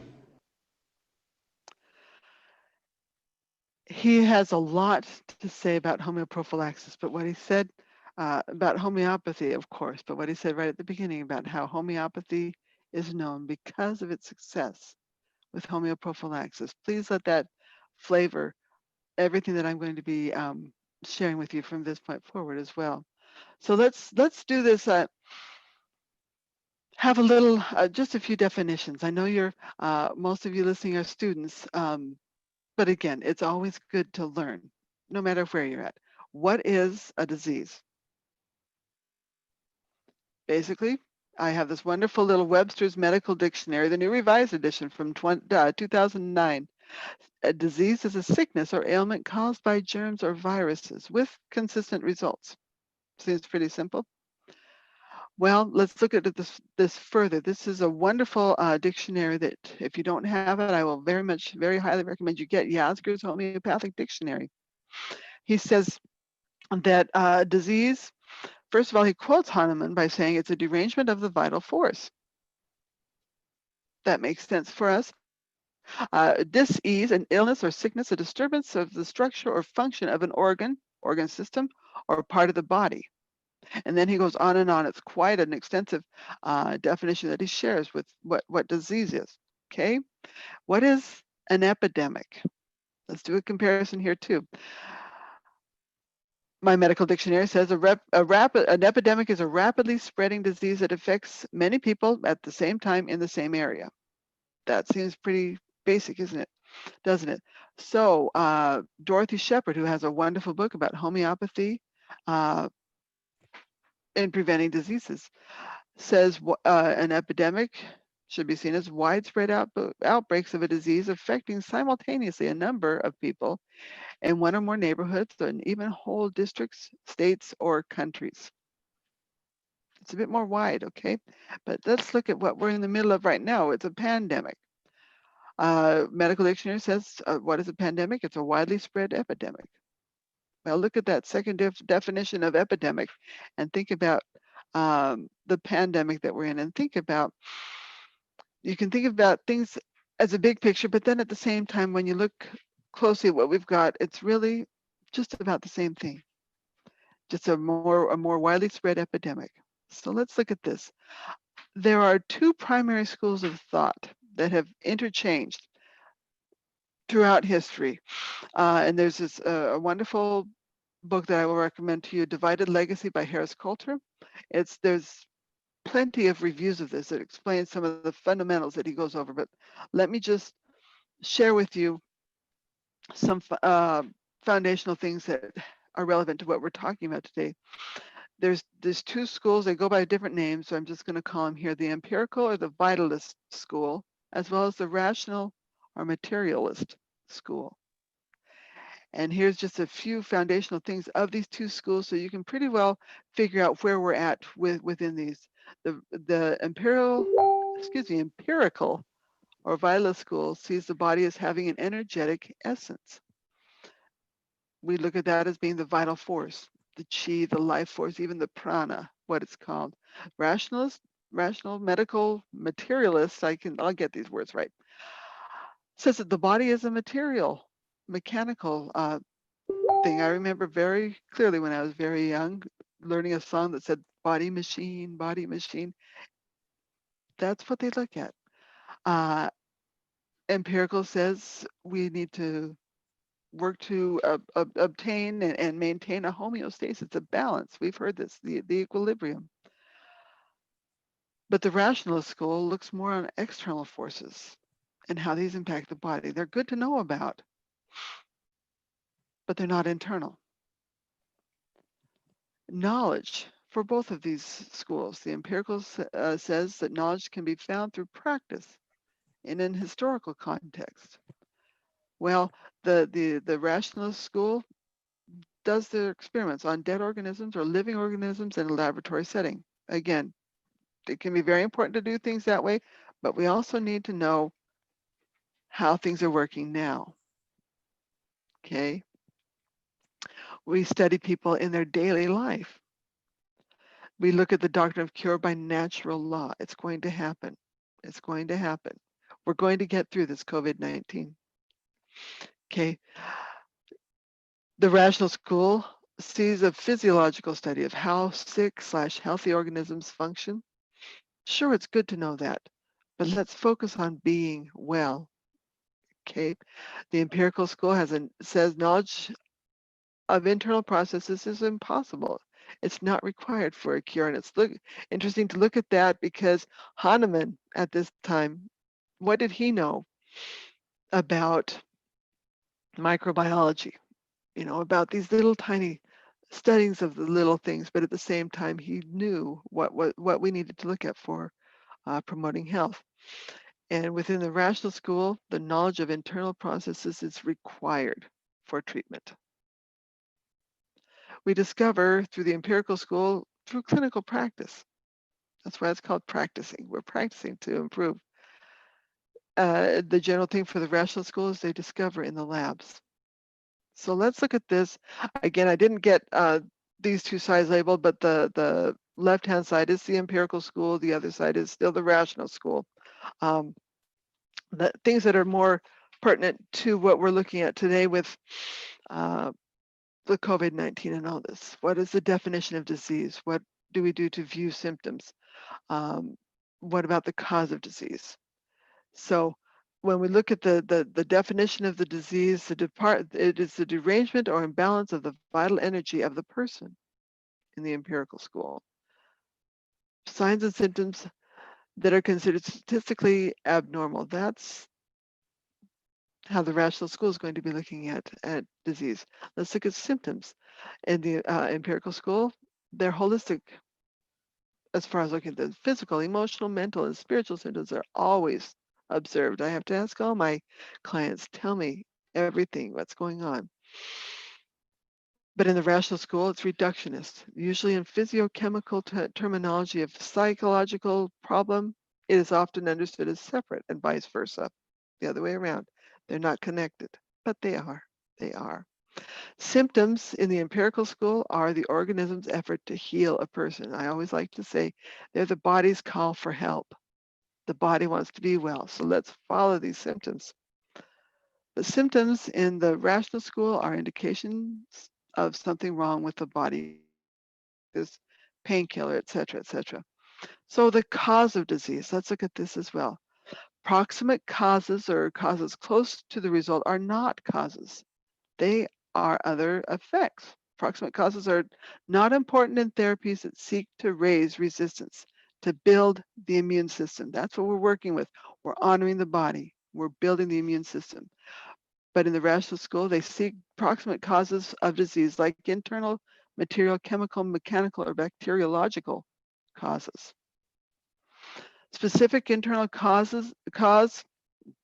in the empirical school is always an unknown. It's not that important to know. We got to know the symptoms, but they really work to know the causes within the rational school. And often, again, I'm not faulting it. That's just what their focus is. Environmental, in the empirical approach, environmental influences can be stressors, but internal predisposition is understood to make the person susceptible to the disease in the first place. Read there. Do you hear the word? Miasm, however you want it. This is what Hahnemann said, this genetic predisposition. That is one of the keys. But in the rational school, often external agents such as a virus, bacteria, and the environment are seen as the cause of disease. So there's really a summation of these two schools of thought. And yeah, we know which one is the predominant one today. So let's look at how Hahnemann and his Organon expounded on these in the 6th edition of the Organon, very early on in the 6th, aphorism number 6.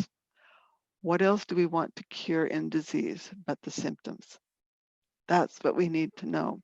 We don't need to see it, but ascertain through its presentation that which we need to cure. We need, of course, and he says this again and again, to collect the totality of the symptoms. Find the person's individual picture. They're a blank canvas, okay? Aphorism 8 goes a little further on this. Disease is a state of being of the organism dynamically untuned by a disturbed vital force. Dynamically untuned. I love that. Untuned. There we are. Further, he says, aphorism 100, every epidemic presents a new disease. And I'll show you a little later on. There have been several epidemics of cholera, of yellow fever, of all these things. Every time, Hahnemann says, we need to look at this as a new disease. We must know the unique symptoms for each epidemic to ascertain the proper homeopathic approach.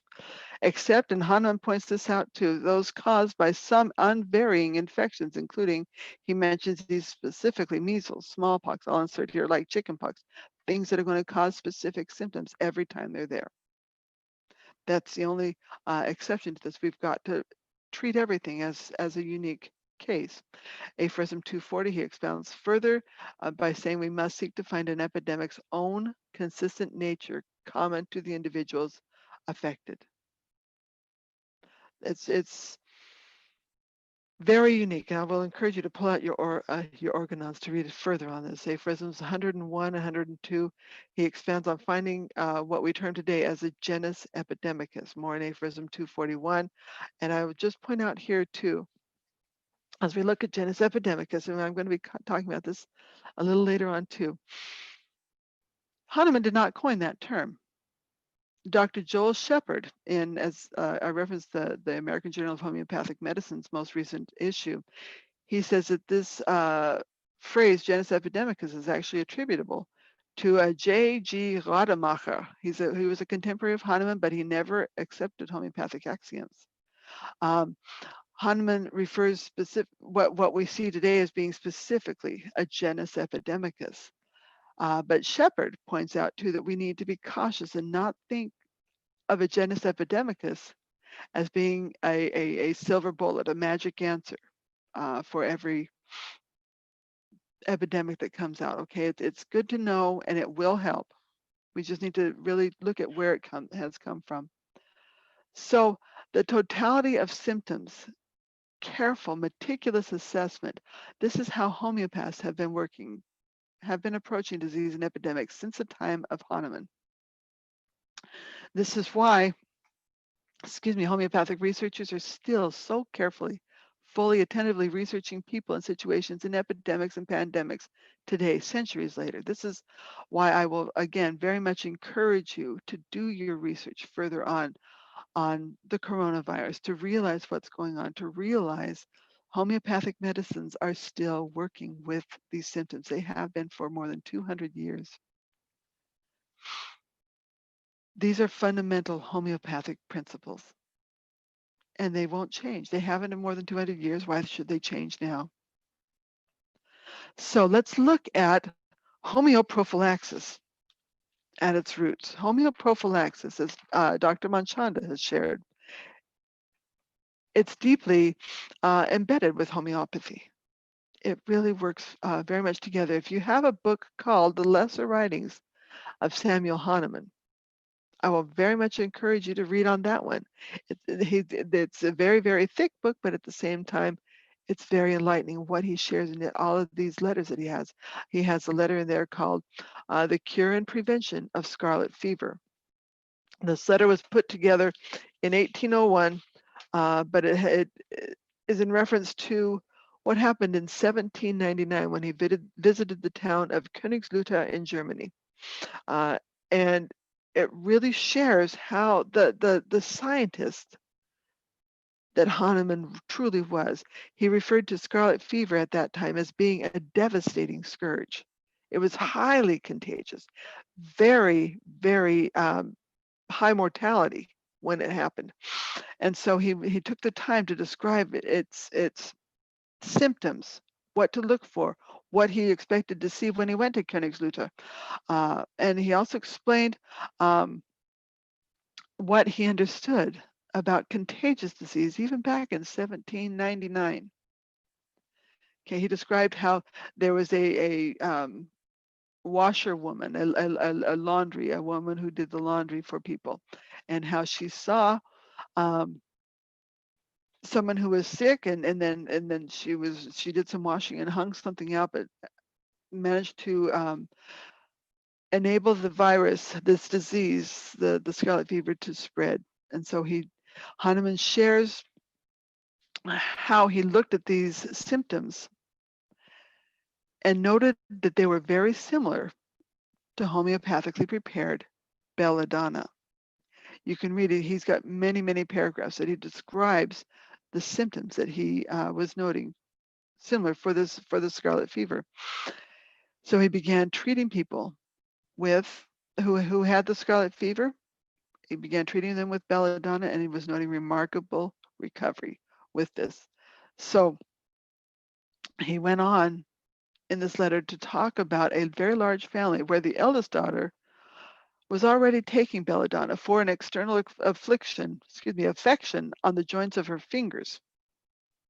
That's all the further that he describes is what was going on with this young lady in this family. But some of her siblings had come down with the scarlet fever. He found this highly interesting because this eldest daughter had always been the first to take on an illness or an epidemic, but she was not affected by the scarlet fever that 3 of her siblings had. So scientist that he began thinking about this and noted that there were definitely symptoms with the scarlet fever that were also commensurate with belladonna. And so what he did was he gave belladonna to the other 5 children in the family in very small doses. This is another thing he's very particular about, is discussing and sharing posology.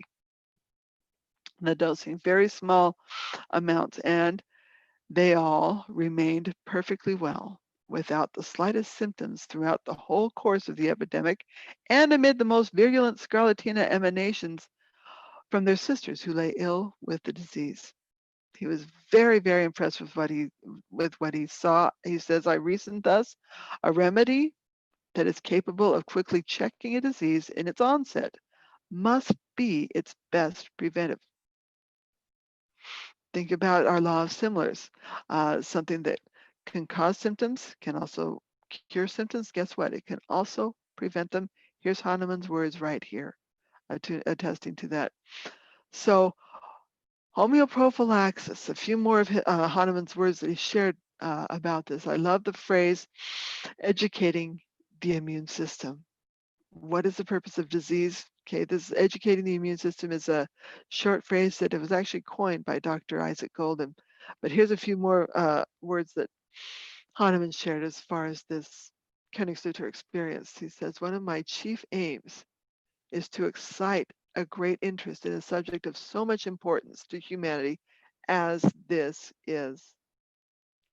Additionally, he said, who can deny that the perfect prevention of infection would offer infinite advantages over any mode of treatment, be it of the most incomparable kind soever.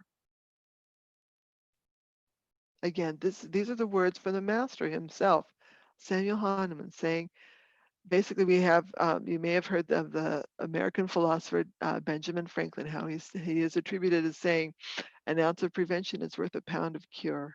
This is basically Hahnemann saying it right here as well. This marked the beginning of Hahnemann's exploration into the prophylactic use of homeopathic medicines. He had many followers who were helping right along with it, including Brenninghausen, Hering, and many others. Fresno 33 is another great one where he makes mention of the scarlet fever episode, and it's very interesting to note what he says at the end of this. If medicines can protect us from the contagion of a raging epidemic, they must possess a greater power to alter our vital force than the epidemic. We need to trust what we have in homeopathy. Hahnemann, he also clearly followed what he shares in the Organon. He knew that belladonna would likely not have the same effect in subsequent outbreaks of, or epidemics of the scarlet fever. There's a later writing in his lesser writings called Observations on the Scarlet Fever, where he notes that scarlet fever is not always going to be presenting the same symptoms. The individual and the unique case must be taken into consideration every time. It's a balancing act that we learn within homeopathy to follow to effectively utilize this. That being said, the success of belladonna at preventing scarlet fever, what happened in Königslutter, helped Hahnemann and homeopathy gain renown. I'll just share a few things with you. In 1838, the Prussian government called for the use of belladonna, probably with the encouragement from their king himself, Friedrich Wilhelm III. And interesting to note here, you don't find this written in many places, but apparently this king almost lost his son to the smallpox vaccine at that time. So you can understand, maybe to an extent, why King Friedrich Wilhelm III might have been a little bit excited to promote a non-toxic option for disease prevention. In 1843, the very first volume of the British Journal of Homeopathy contained, I've got a copy of that I love to reference, contained an article on the preservative properties of belladonna and scarlet fever. This was put together, compiled by Dr. Francis Black of Edinburgh. This contains studies that were done by 19 separate homeopathic physicians who each gave trial for scarlet fever for belladonna and scarlet fever, and every one of them had great success. And this study is very widely quoted and referenced. Here's another book I will very highly recommend getting. You can get an e-copy of it. I've got an e-copy of The Logic of Figures. This was compiled by Dr. William Bradford in 1900. He wanted to do a comparison of both allopathic and homeopathic institutions. So he went throughout the United States, throughout Europe, and even over to Russia. He quoted this study as well too. And there's just a page, the page where he referenced all 19, and I don't think that's all 19 of them, but in any case, the British Journal goes through the posology that each one of these followed. And you can see, if you can see that in that small little picture there, they all had tremendous success following this. So Hahnemann continued his research into the prophylactic use of homeopathic medicines. In his lesser writings, there's also a cause and prevention of the Asiatic cholera that he elaborates on there too, where he found the great use of copper as far as preventing cholera. Many other homeopaths have commented favorably about homeoprophylaxis. I don't have time to go through all of the good book that I will highly recommend by Dr. Golden, Vaccination and Homeoprophylaxis, a review of risks and alternatives. He has a whole section that has so many quotes from homeopaths about this. But here's a few quotes that I'll just share with you here from some well-known homeopaths. Dr. James Tyler Kent said, "We must look to homeopathy for our protection as well as our cure, and these remedies will enable you to prevent a large number of people from becoming sick." And here's a gentleman by the name of Dr. Arthur Grimmer, former president of the American Institute of Homeopathy, as well as the International Ammonium Association. He said, "As the law of similars excels in the power to cure, we know well it does, it excels more forcibly and certainly in the art of disease prevention." A little bit further, what Dr. Grimmer said, he said, "It is strange, so little has been said by homeopathic doctors familiar with the widespread possibilities of homeopathic prophylaxis, especially in the face of the so many harmful and even deadly accidents that have followed the application of the prevailing methods of protection against acute epidemic diseases." This was said in about 1949, how long homeoprophylaxis has been around.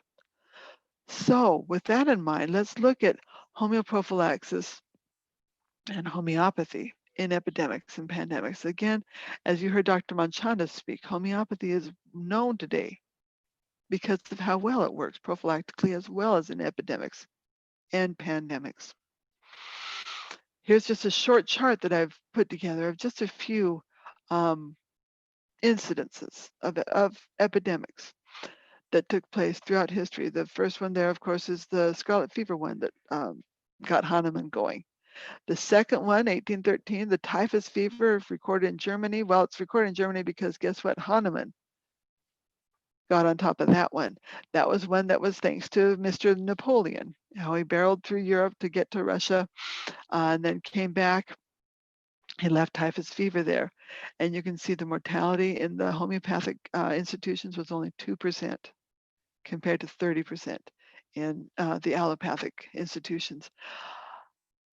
It's just very remarkable, I think, to take this in. And something I will note as far as this 1854 issue that happened in London with cholera, and this is kind of a little bit humorous, but it kind of says where we're at with homeopathy. And I'll just read what Mr. Julian Winston, a great homeopath, wrote about this. He says, in 1854, a cholera epidemic struck London. This was historically important.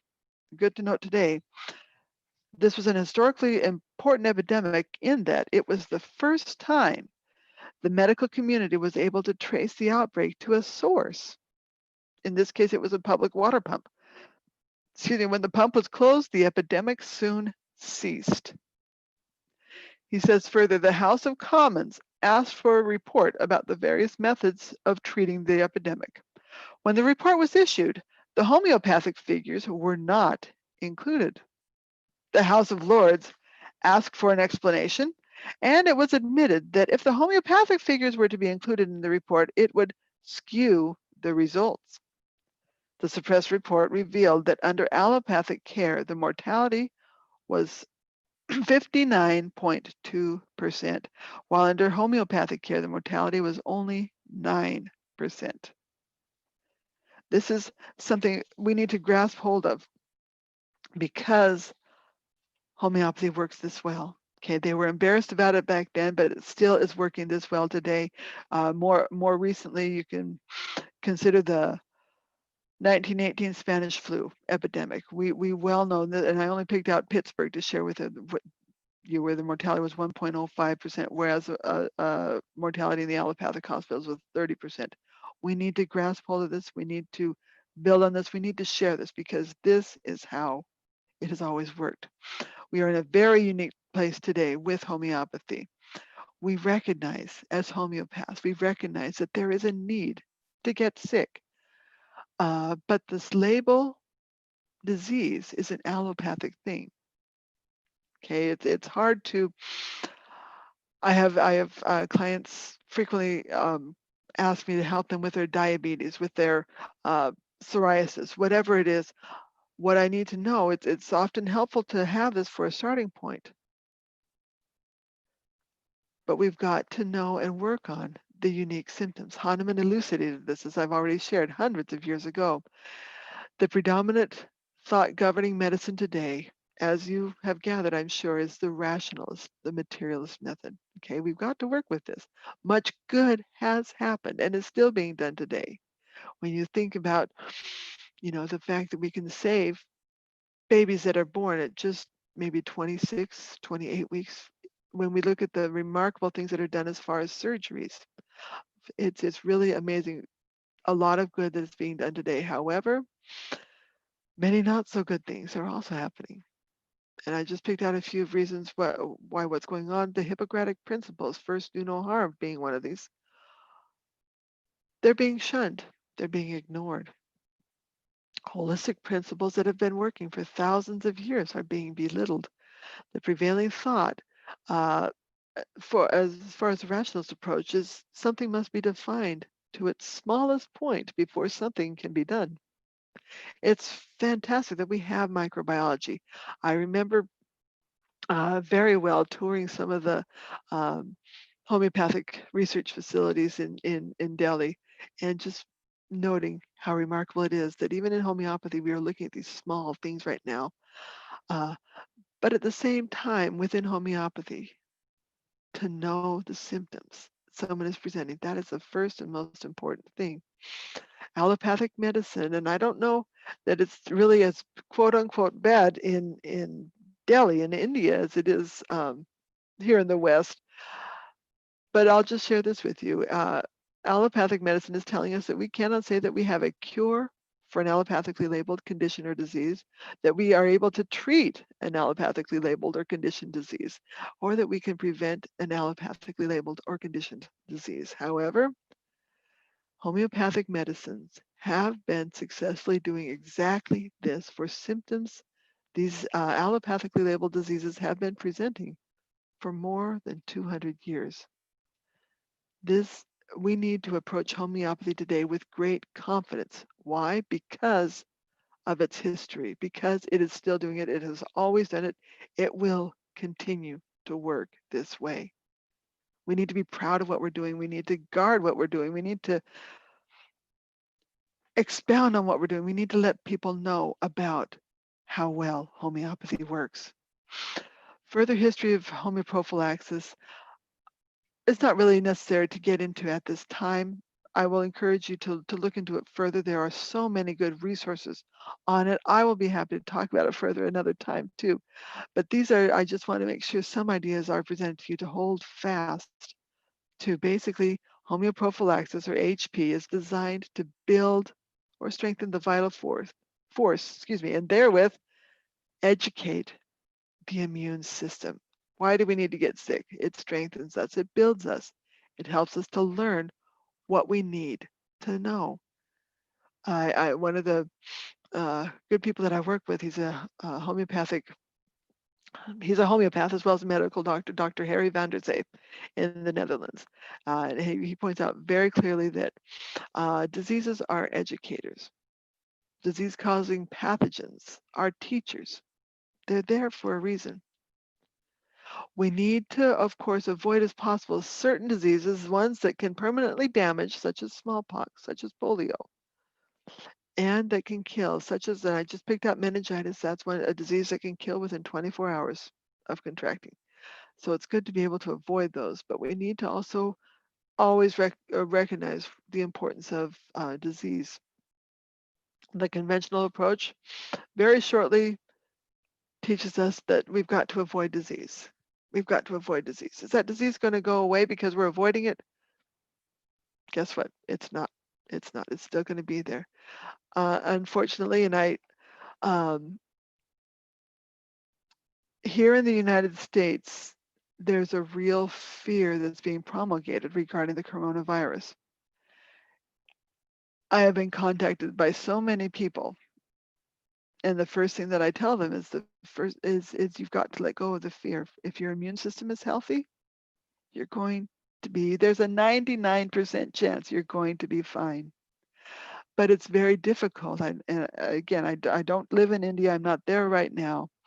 I don't know how much fear is being promulgated, but over here, everywhere you look, it's another horrifying number. It's another scary issue that's happening. It's just fear-based. I've got a book on homeopathy and fear. We always should know that fear, to give into fear is to open the doors to susceptibility to just about anything. So that's basically how conventional medicine is approaching disease, and I just want to teach them. I just want them to understand that we need to work with the body. Homeoprophylaxis is homeopathic. A lot of people hear this and they think, oh, it's just a reaction. It's just homeopaths wanting another avenue to make money. It's a lot more than that, okay? We follow the law of similars, as I've shared with you. Like cures like. Hahnemann himself noted that it also prevents like. We utilize the minimum dose. Its effectiveness is right about 90%, which makes it comparable to any vaccine. So that's why I wrote one of the first papers that I shared on homeoprophylaxis was published in Homeopathic Links. It was a worldwide study, just a preliminary study of the worldwide use of homeoprophylaxis. And one of the interesting things I'll just point out here that I found was that it looks like the nation of India, according to my research, is the only one that has actual governmental recognition of the effectiveness of homeoprophylaxis. So there we are. We need to work with conventional, or again, the rational medicine. That's the predominant medicine that we have. Unfortunately, we do have some homeopaths today who are trying to completely copy the CDC's recommended immunization schedule. Now, let me point out something with this word immunization. Often, I've heard this every place that I've been, they like to use the word immunization and vaccination as if they were the same. They're not the same word. Vaccination is a form of immunization. So is homeopathic prophylaxis. We can simply call it homeopathic immunization, not homeopathic vaccination, because vaccination is its whole other thing. It's a form of immunization. And so this is what, unfortunately, some homeopaths are trying to do. is they're trying to simply say, okay, the American CDC is saying have 78 vaccines by the time your child goes into middle school. Well, we don't really need to do that. To embrace it that way is basically forgetting what Hahnemann called for, and that is to strengthen the vital force, to educate the immune system, to honor the divinely created body and its God-given symptoms. One of the final things that I did when I was in India was I was able to have dinner with Dr. Manchanda and his lovely wife. And she shared with me the fact that she has been utilizing homeoprophylaxis in her homeopathic practice for years. It's just she didn't need to advertise about it. It's just something that was simply done. Homeoprophylaxis builds on wellness, as homeopathy does, according to the body's innate desire to be well. This is what we have with homeopathy. Today, there are 4 general approaches used for homeoprophylaxis, and I'll just go over these quickly with you. One is the individualization, the homeopathic gold standard that Hahnemann goes on and on about. And this is how we have to utilize things within homeopathy. However, let me present to you that when we have something such as an epidemic or a pandemic, it's not very practical. There's too many people that we've got to get to. We've got to get to very, very quickly on such a widespread basis. Combination remedies, that's another approach that has been proven to be very successful with many homeopathic studies. There's the tremendous study that was done in Andhra Pradesh, right there in India, on Japanese encephalitis, and it was a combination remedy that proved so successful there. There was a wonderful study done in Cuba in 2007, 2008, with the horrible disease there, leptospirosis. That was treated with a combination remedy. It can be very effective, but the combination remedies need to be based on symptoms of a given epidemic in a specific location. So it has its limitations as well.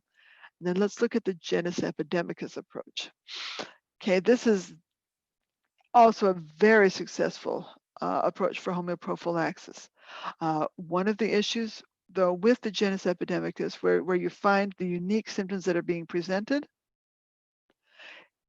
one of the problems is that it can be found to be very dependent on location, on time of year, on climate. You need to look at this. The one article that Dr. Golden shares, he points out that while we are finding these remedies that can be very effective for COVID-19, we need to note, and he points this out, that Arsenicum album can be the genus epidemicus for this location. Bryonia can be the genus epidemicus for that location. And he goes on about this, how we're probably not going to find a single genus epidemicus remedy for the COVID-19. So it's got, as good as it is, it does have its limitations as well.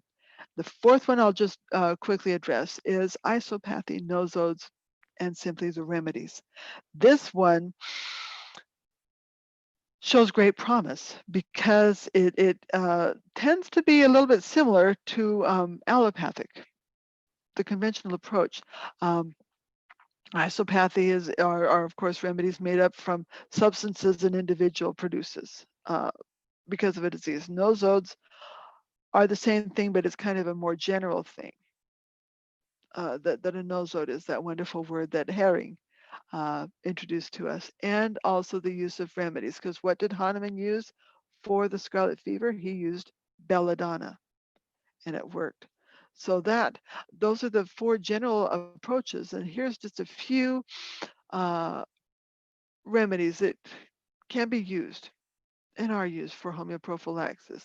And interesting to point out here, to the Lathyrus sativus, the remedy that's used very successfully for polio. I will tell you that every study that I have seen using the Lathyrus sativus has had, when known exposure to polio has taken place, has been 100% successful.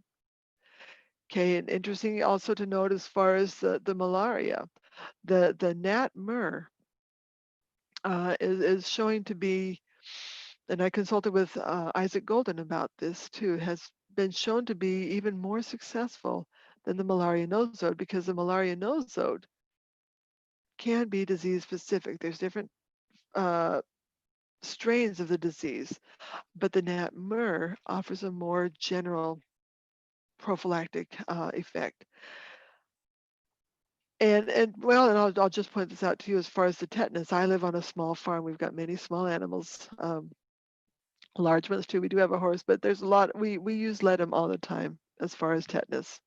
Okay, leadum can be very, very effective. So that's just a small sampling of a lot of the remedies and nosodes that you can be used, that you can use for homeoprophylaxis.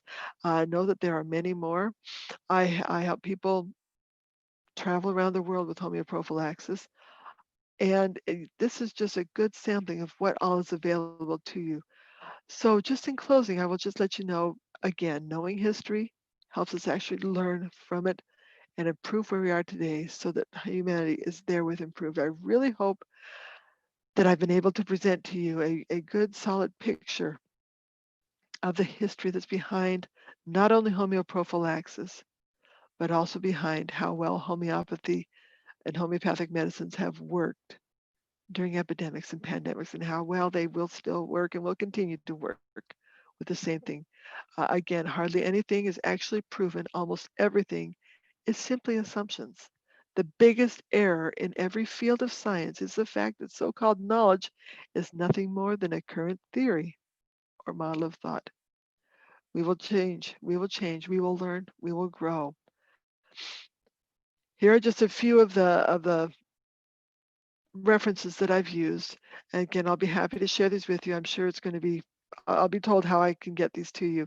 I just want to thank you for this opportunity that I've had to share all this information with you. Thank you very much.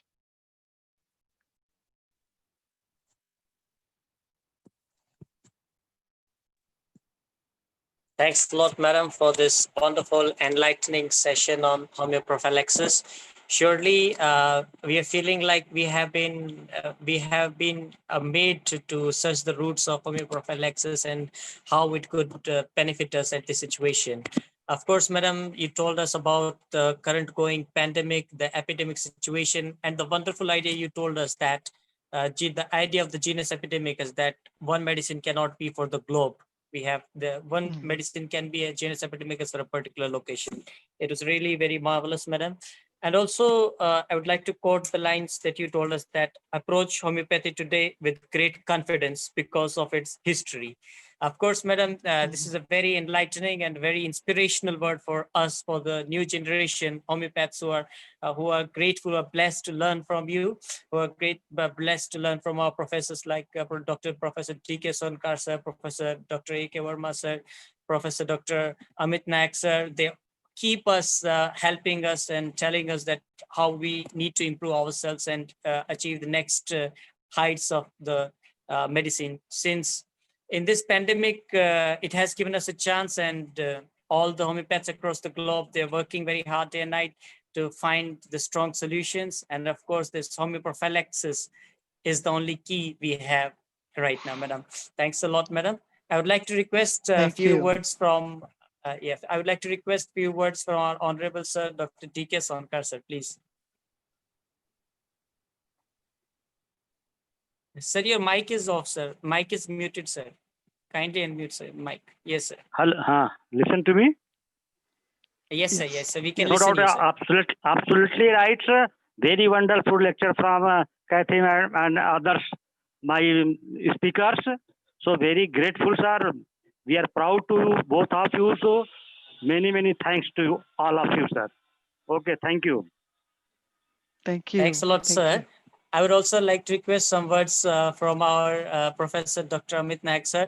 And also I would like to add that Dr. Laszlo Zabo from Budapest, Hungary, has been with us in both the sessions. Of course, we will be very happy to have few words from him about our webinar. Before that, I would like to have some words from Dr. Amit Naik, sir. Yeah, really, sir, it's been a pleasure being with all of you today. And thank you all for your patience.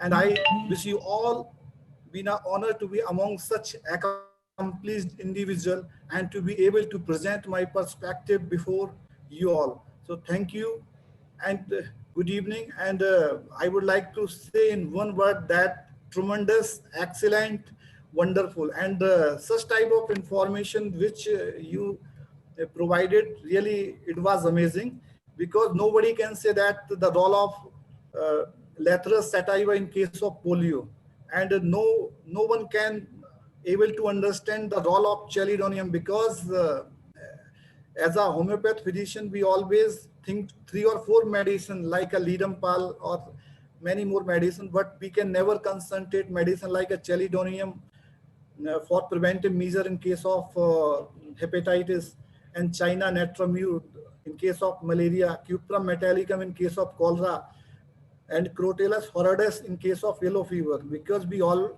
know very well that Crotellus is good one for dengue fever, where the destruction of the blood is to be occur. But this was really very different kind of concept which I heard earlier. So really, and the role of Drosera in case of pertussis, and Epitorium perfoliatum in case of dengue fever, Lydian pal in case of tetanus. So really it was amazing. So thank you so much for giving your valuable time and very useful information for us. So thank you so much, ma'am. Over You're to welcome. Thanks a You're lot, very sir. welcome. Yes, sir. Thanks a lot, sir. Now, I would like to have a few words from the speaker of our next international webinar, which will be organized on 16th of August. We have with us Dr. Laszlo Szabo. Sir has been hearing both the sessions of Dr. James Segati, sir, and also Dr. Kathy, madam. Sir, your few words will be very enlightening for our fraternity, sir. Thank you very much for the invitation. And both webinar was very informative from a very different aspect of homeopathy. I think this is, you can learn a lot from ourselves as a bit more experienced practitioners, although I am almost a youngster in the industry. But I think it's fascinating that how deep knowledge is around homeopathy and how much we can learn from our old masters. So thank you very much for the invitation, and let's meet next week. Thanks a lot, sir. So we have here Dr. Laszlo Szabo, sir. He will be our speaker of the next international webinar that will be organized on 16th of August. And he's a very dynamic and a very agile personality. Of course, we will be blessed to have his webinar. And also, I would like to quote a few lines of William Wordsworth before we go for the next session. One impulse from a Werner Wood may teach you more of man, of moral evils and of goods than all the sages can. So it's a really a wonderful pleasure for us that the impulses that the young generation will receive from this webinar will be inspiring thousands and thousands of students across the globe. And of course, we will make the future better medically and also economically, socially, mentally, so that we won't have any griefs, and we will take homeoprophylaxis as our tool, as the tool to make the world a better place to live in, where the mind is without fear and the head is held high into that heaven of freedom. Oh, my Father, let my countrymen awake, where all of us will be awakened, our spirits will be awakened, and we will choose the right path. And we believe that this is the right time for all the doctors of homeopathy across the world to come forward and serve the humanity to achieve the optimum goal of our profession. That is, the high and only mission is to restore the sick to health, to cure as it is termed. Thanks a lot, sir. Thanks a lot, madam. Thanks a lot, everyone, for making this webinar successful. Dr. Akshay, we have 2 or 3 questions regarding this concern.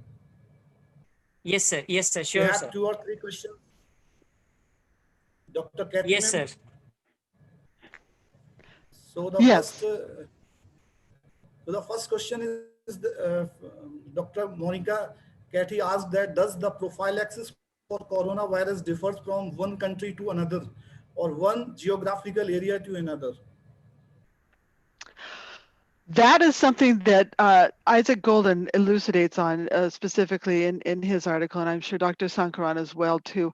What we need to take into consideration when it comes to homeoprophylaxis, if you're asking specifically for that in the coronavirus, it depends on the location. The one that I have been using so far primarily here in the US where I live, I've not been seeing a whole lot of cases of the coronavirus happen here. But I've been building my approach here in the United States, in my area of the United States, stemming first from what I learned from Dr. Anil Khurana, the current, excuse me, Director General of the CCRH, and that is the primary one I've been using here at this time has been arsenicum album. Why?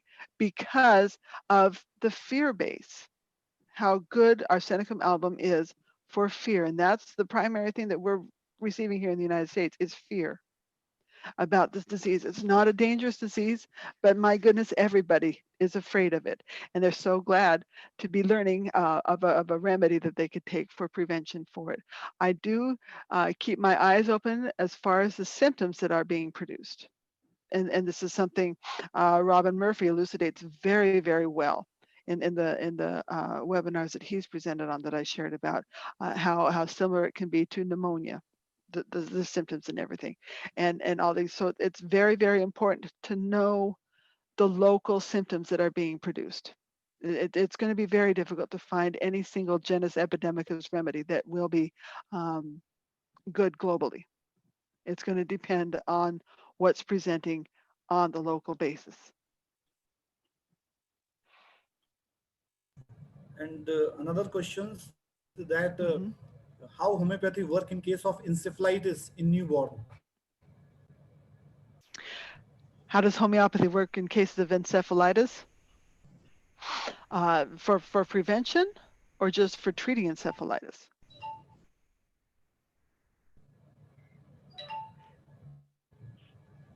Well, it's as far as the disease encephalitis, it works. It's going to work just as well here as it does in any country. It's going to depend on the symptoms that are being presented. It's going to well, depend on the individual, their vitality and everything. I'm not able to present to you one simple way as far as encephalitis. Encephalitis, again, as you would know, as anybody would know, it's a horrible, horrible disease. With the swelling of the brain, but we've got to take the individual into account, what the individual's symptoms are. If there happens to be, and I don't know when last an outbreak of encephalitis has happened here in the United States, but I would look, as far as my approach, I would look at what has happened, where encephalitis has happened, as in, the Japanese encephalitis. That was such a tremendous study done in Andhra Pradesh. As far as that would be my first approach for it. Again, beginning with great confidence that homeopathy has a great track record with it, but at the same time taking it very, very seriously. Thank you, ma'am. You're welcome. Over to Dr. Akshay Swami.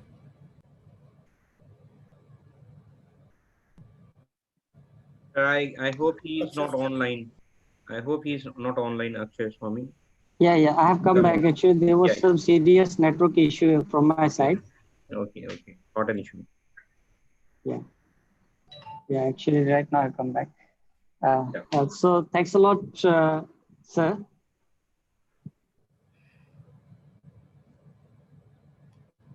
Do we have any more questions?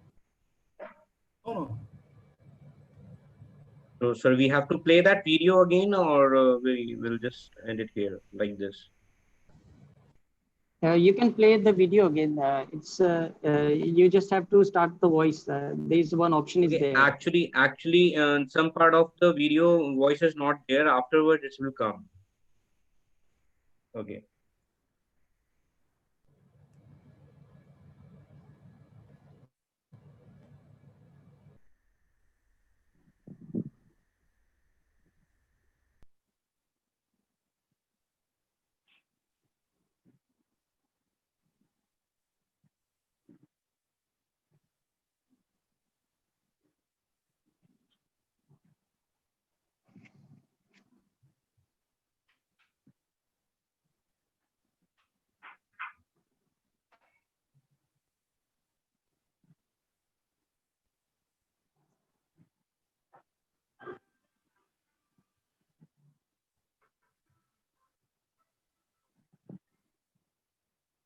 I hope audio is coming. No, I am not getting. Yeah, it's audible, no? No. In some there must be some technical problem in this. It may be helpful. This is what my husband's shown me. When you click on screen share, there's an original box that comes up before you share the screen, and in the lower left-hand side, there is a place to click on, a small white button to click on to share audio. Share audio. Okay, just a second. So you'll need to stop sharing the screen and then click on screen share again, and make sure Okay. that button in the bottom left-hand corner of that one box is clicked on. Let me check, ma'am. Let me check it again. Mm-hmm. Let me check it again.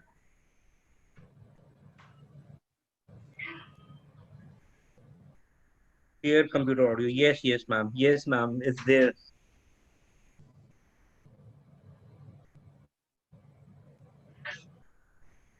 Joint Director, Education Homeopathy, Uttar. Now it's audible. पहुंचे हुए doctor काफी popular हैं। उनको webinar के माध्यम से हम अपना ज्ञान अर्जित करें और जन जन तक पहुंचाएं।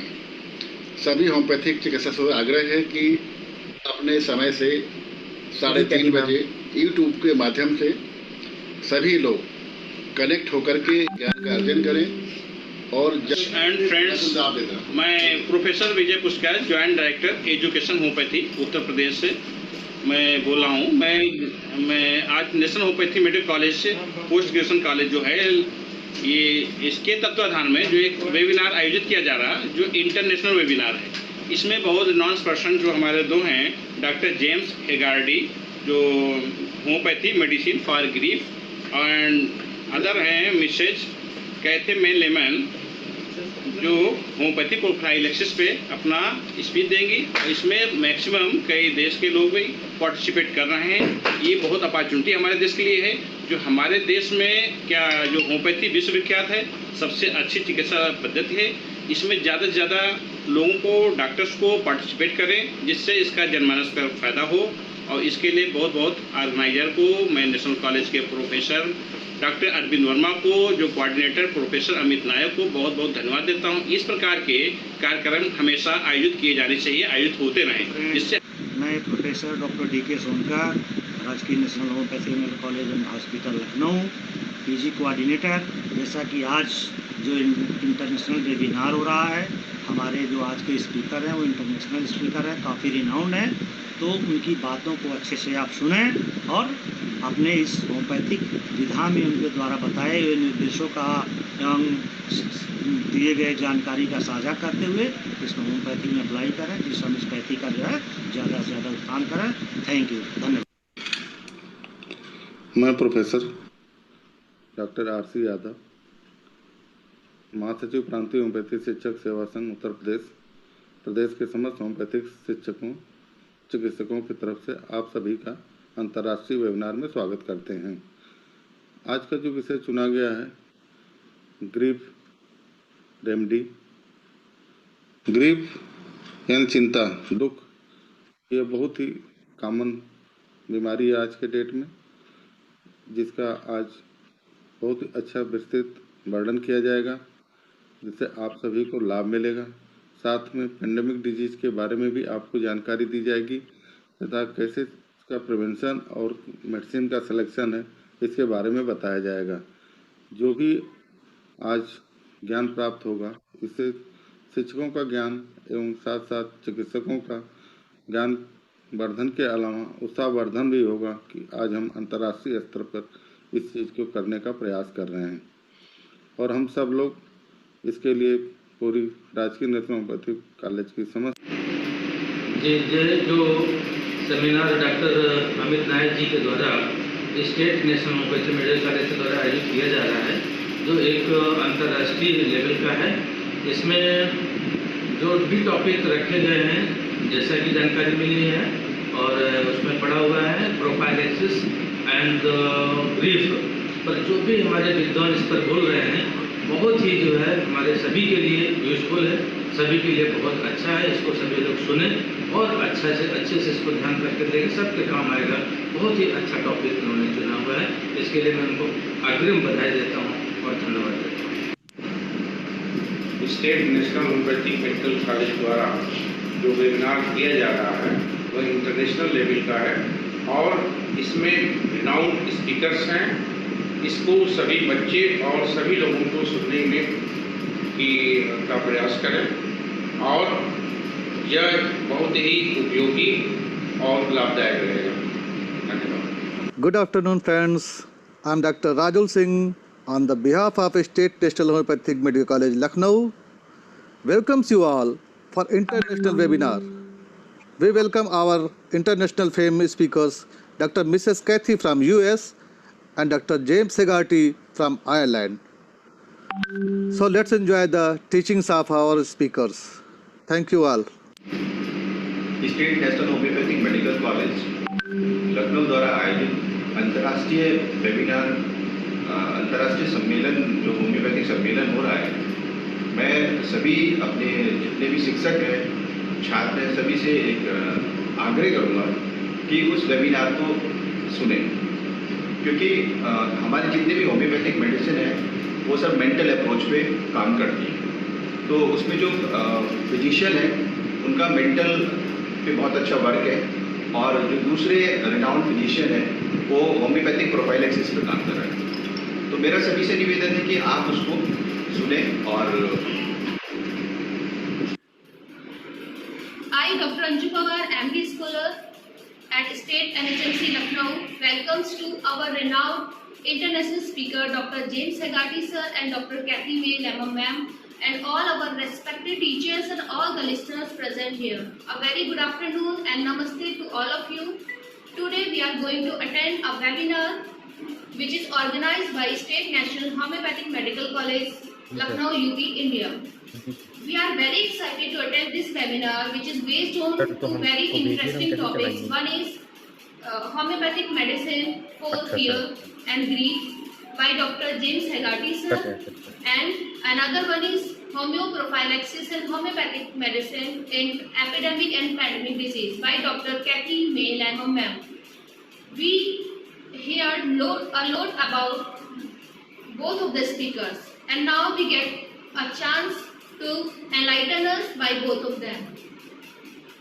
And we are very thankful Professor Dr. A.K. Verma sir, Principal NHMC, Dr. D.K. Sonkar sir, MD Coordinator NHMC, Professor Dr. Amit Naik sir, Webinar Coordinator and Academic Incharge NHMC, Associate Professor Dr. Rajul Singh sir, Webinar Facilitator, and all our respected teachers and all NHMC members and all the organizing team. Now we are very eagerly waiting to hear all these. Thank you.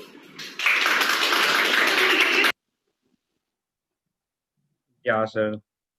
We are left with Dr. Amit Nayak. I just give me some time so that I can download Dr. Amit Nayak video, and we will be highly obliged to listen him.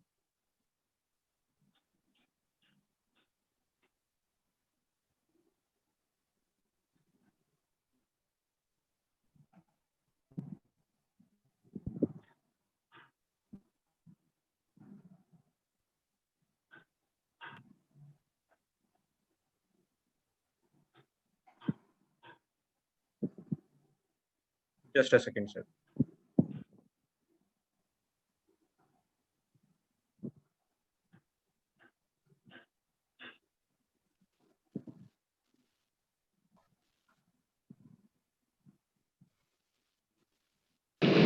Hello everyone, this is Dr. Amit Naik.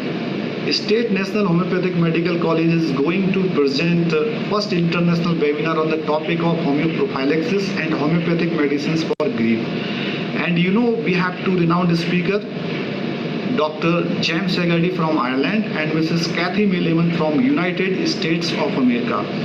And you know the importance of mental symptom and preventive medicine in homeopathy. So I think if you will concentrate on these topics, you will get much valuable information from our side. So thank you so much. Have a nice day. Keep enjoying. Thank you, sir. Akshay Swami, sir. Yeah, thanks a lot, sir. It has been a very wonderful session today. We had wonderful presentations, and I'm really thankful to Sir Dr. Amit Naik, sir, to enable me to be the host of today's program, and also for trusting the abilities that we could really make such a great enchanting event for today. Thanks a lot, sir. And also a great heartfelt thanks to Dr. Kathy, madam. We hope forward for learning more from you in future, madam. Kindly be with us to address our students, and we are really grateful to have you, madam. Thanks It will a lot, be my madam. honor. Thank you. Thank you very ma'am. much. Thank you for joining. Thank you for joining, ma'am. Namaste. Thank you. Namaskar. Thank you. Thanks to all of you Thank you, for sir. good webinars, for supporting to you. Thank you. Thank you. Thank to all. I'm going, sir. Amit sir, you are saying something, but you are mute. Amit sir, you are mute. It is requested to all participants after completing this webinar, you will get one feedback form. Okay, so you have to fill the feedback form for each certificate. So within 1 or 2 working days, you will get. So, and the feedback form will be provided on your international webinar groups. So thank you so much. Have a nice day. Thank you, Amit sir. Thank you. Thank you, ma'am. Thank you, ma'am. Thank you, sir. Thank you. Thank you, everybody. Thank you.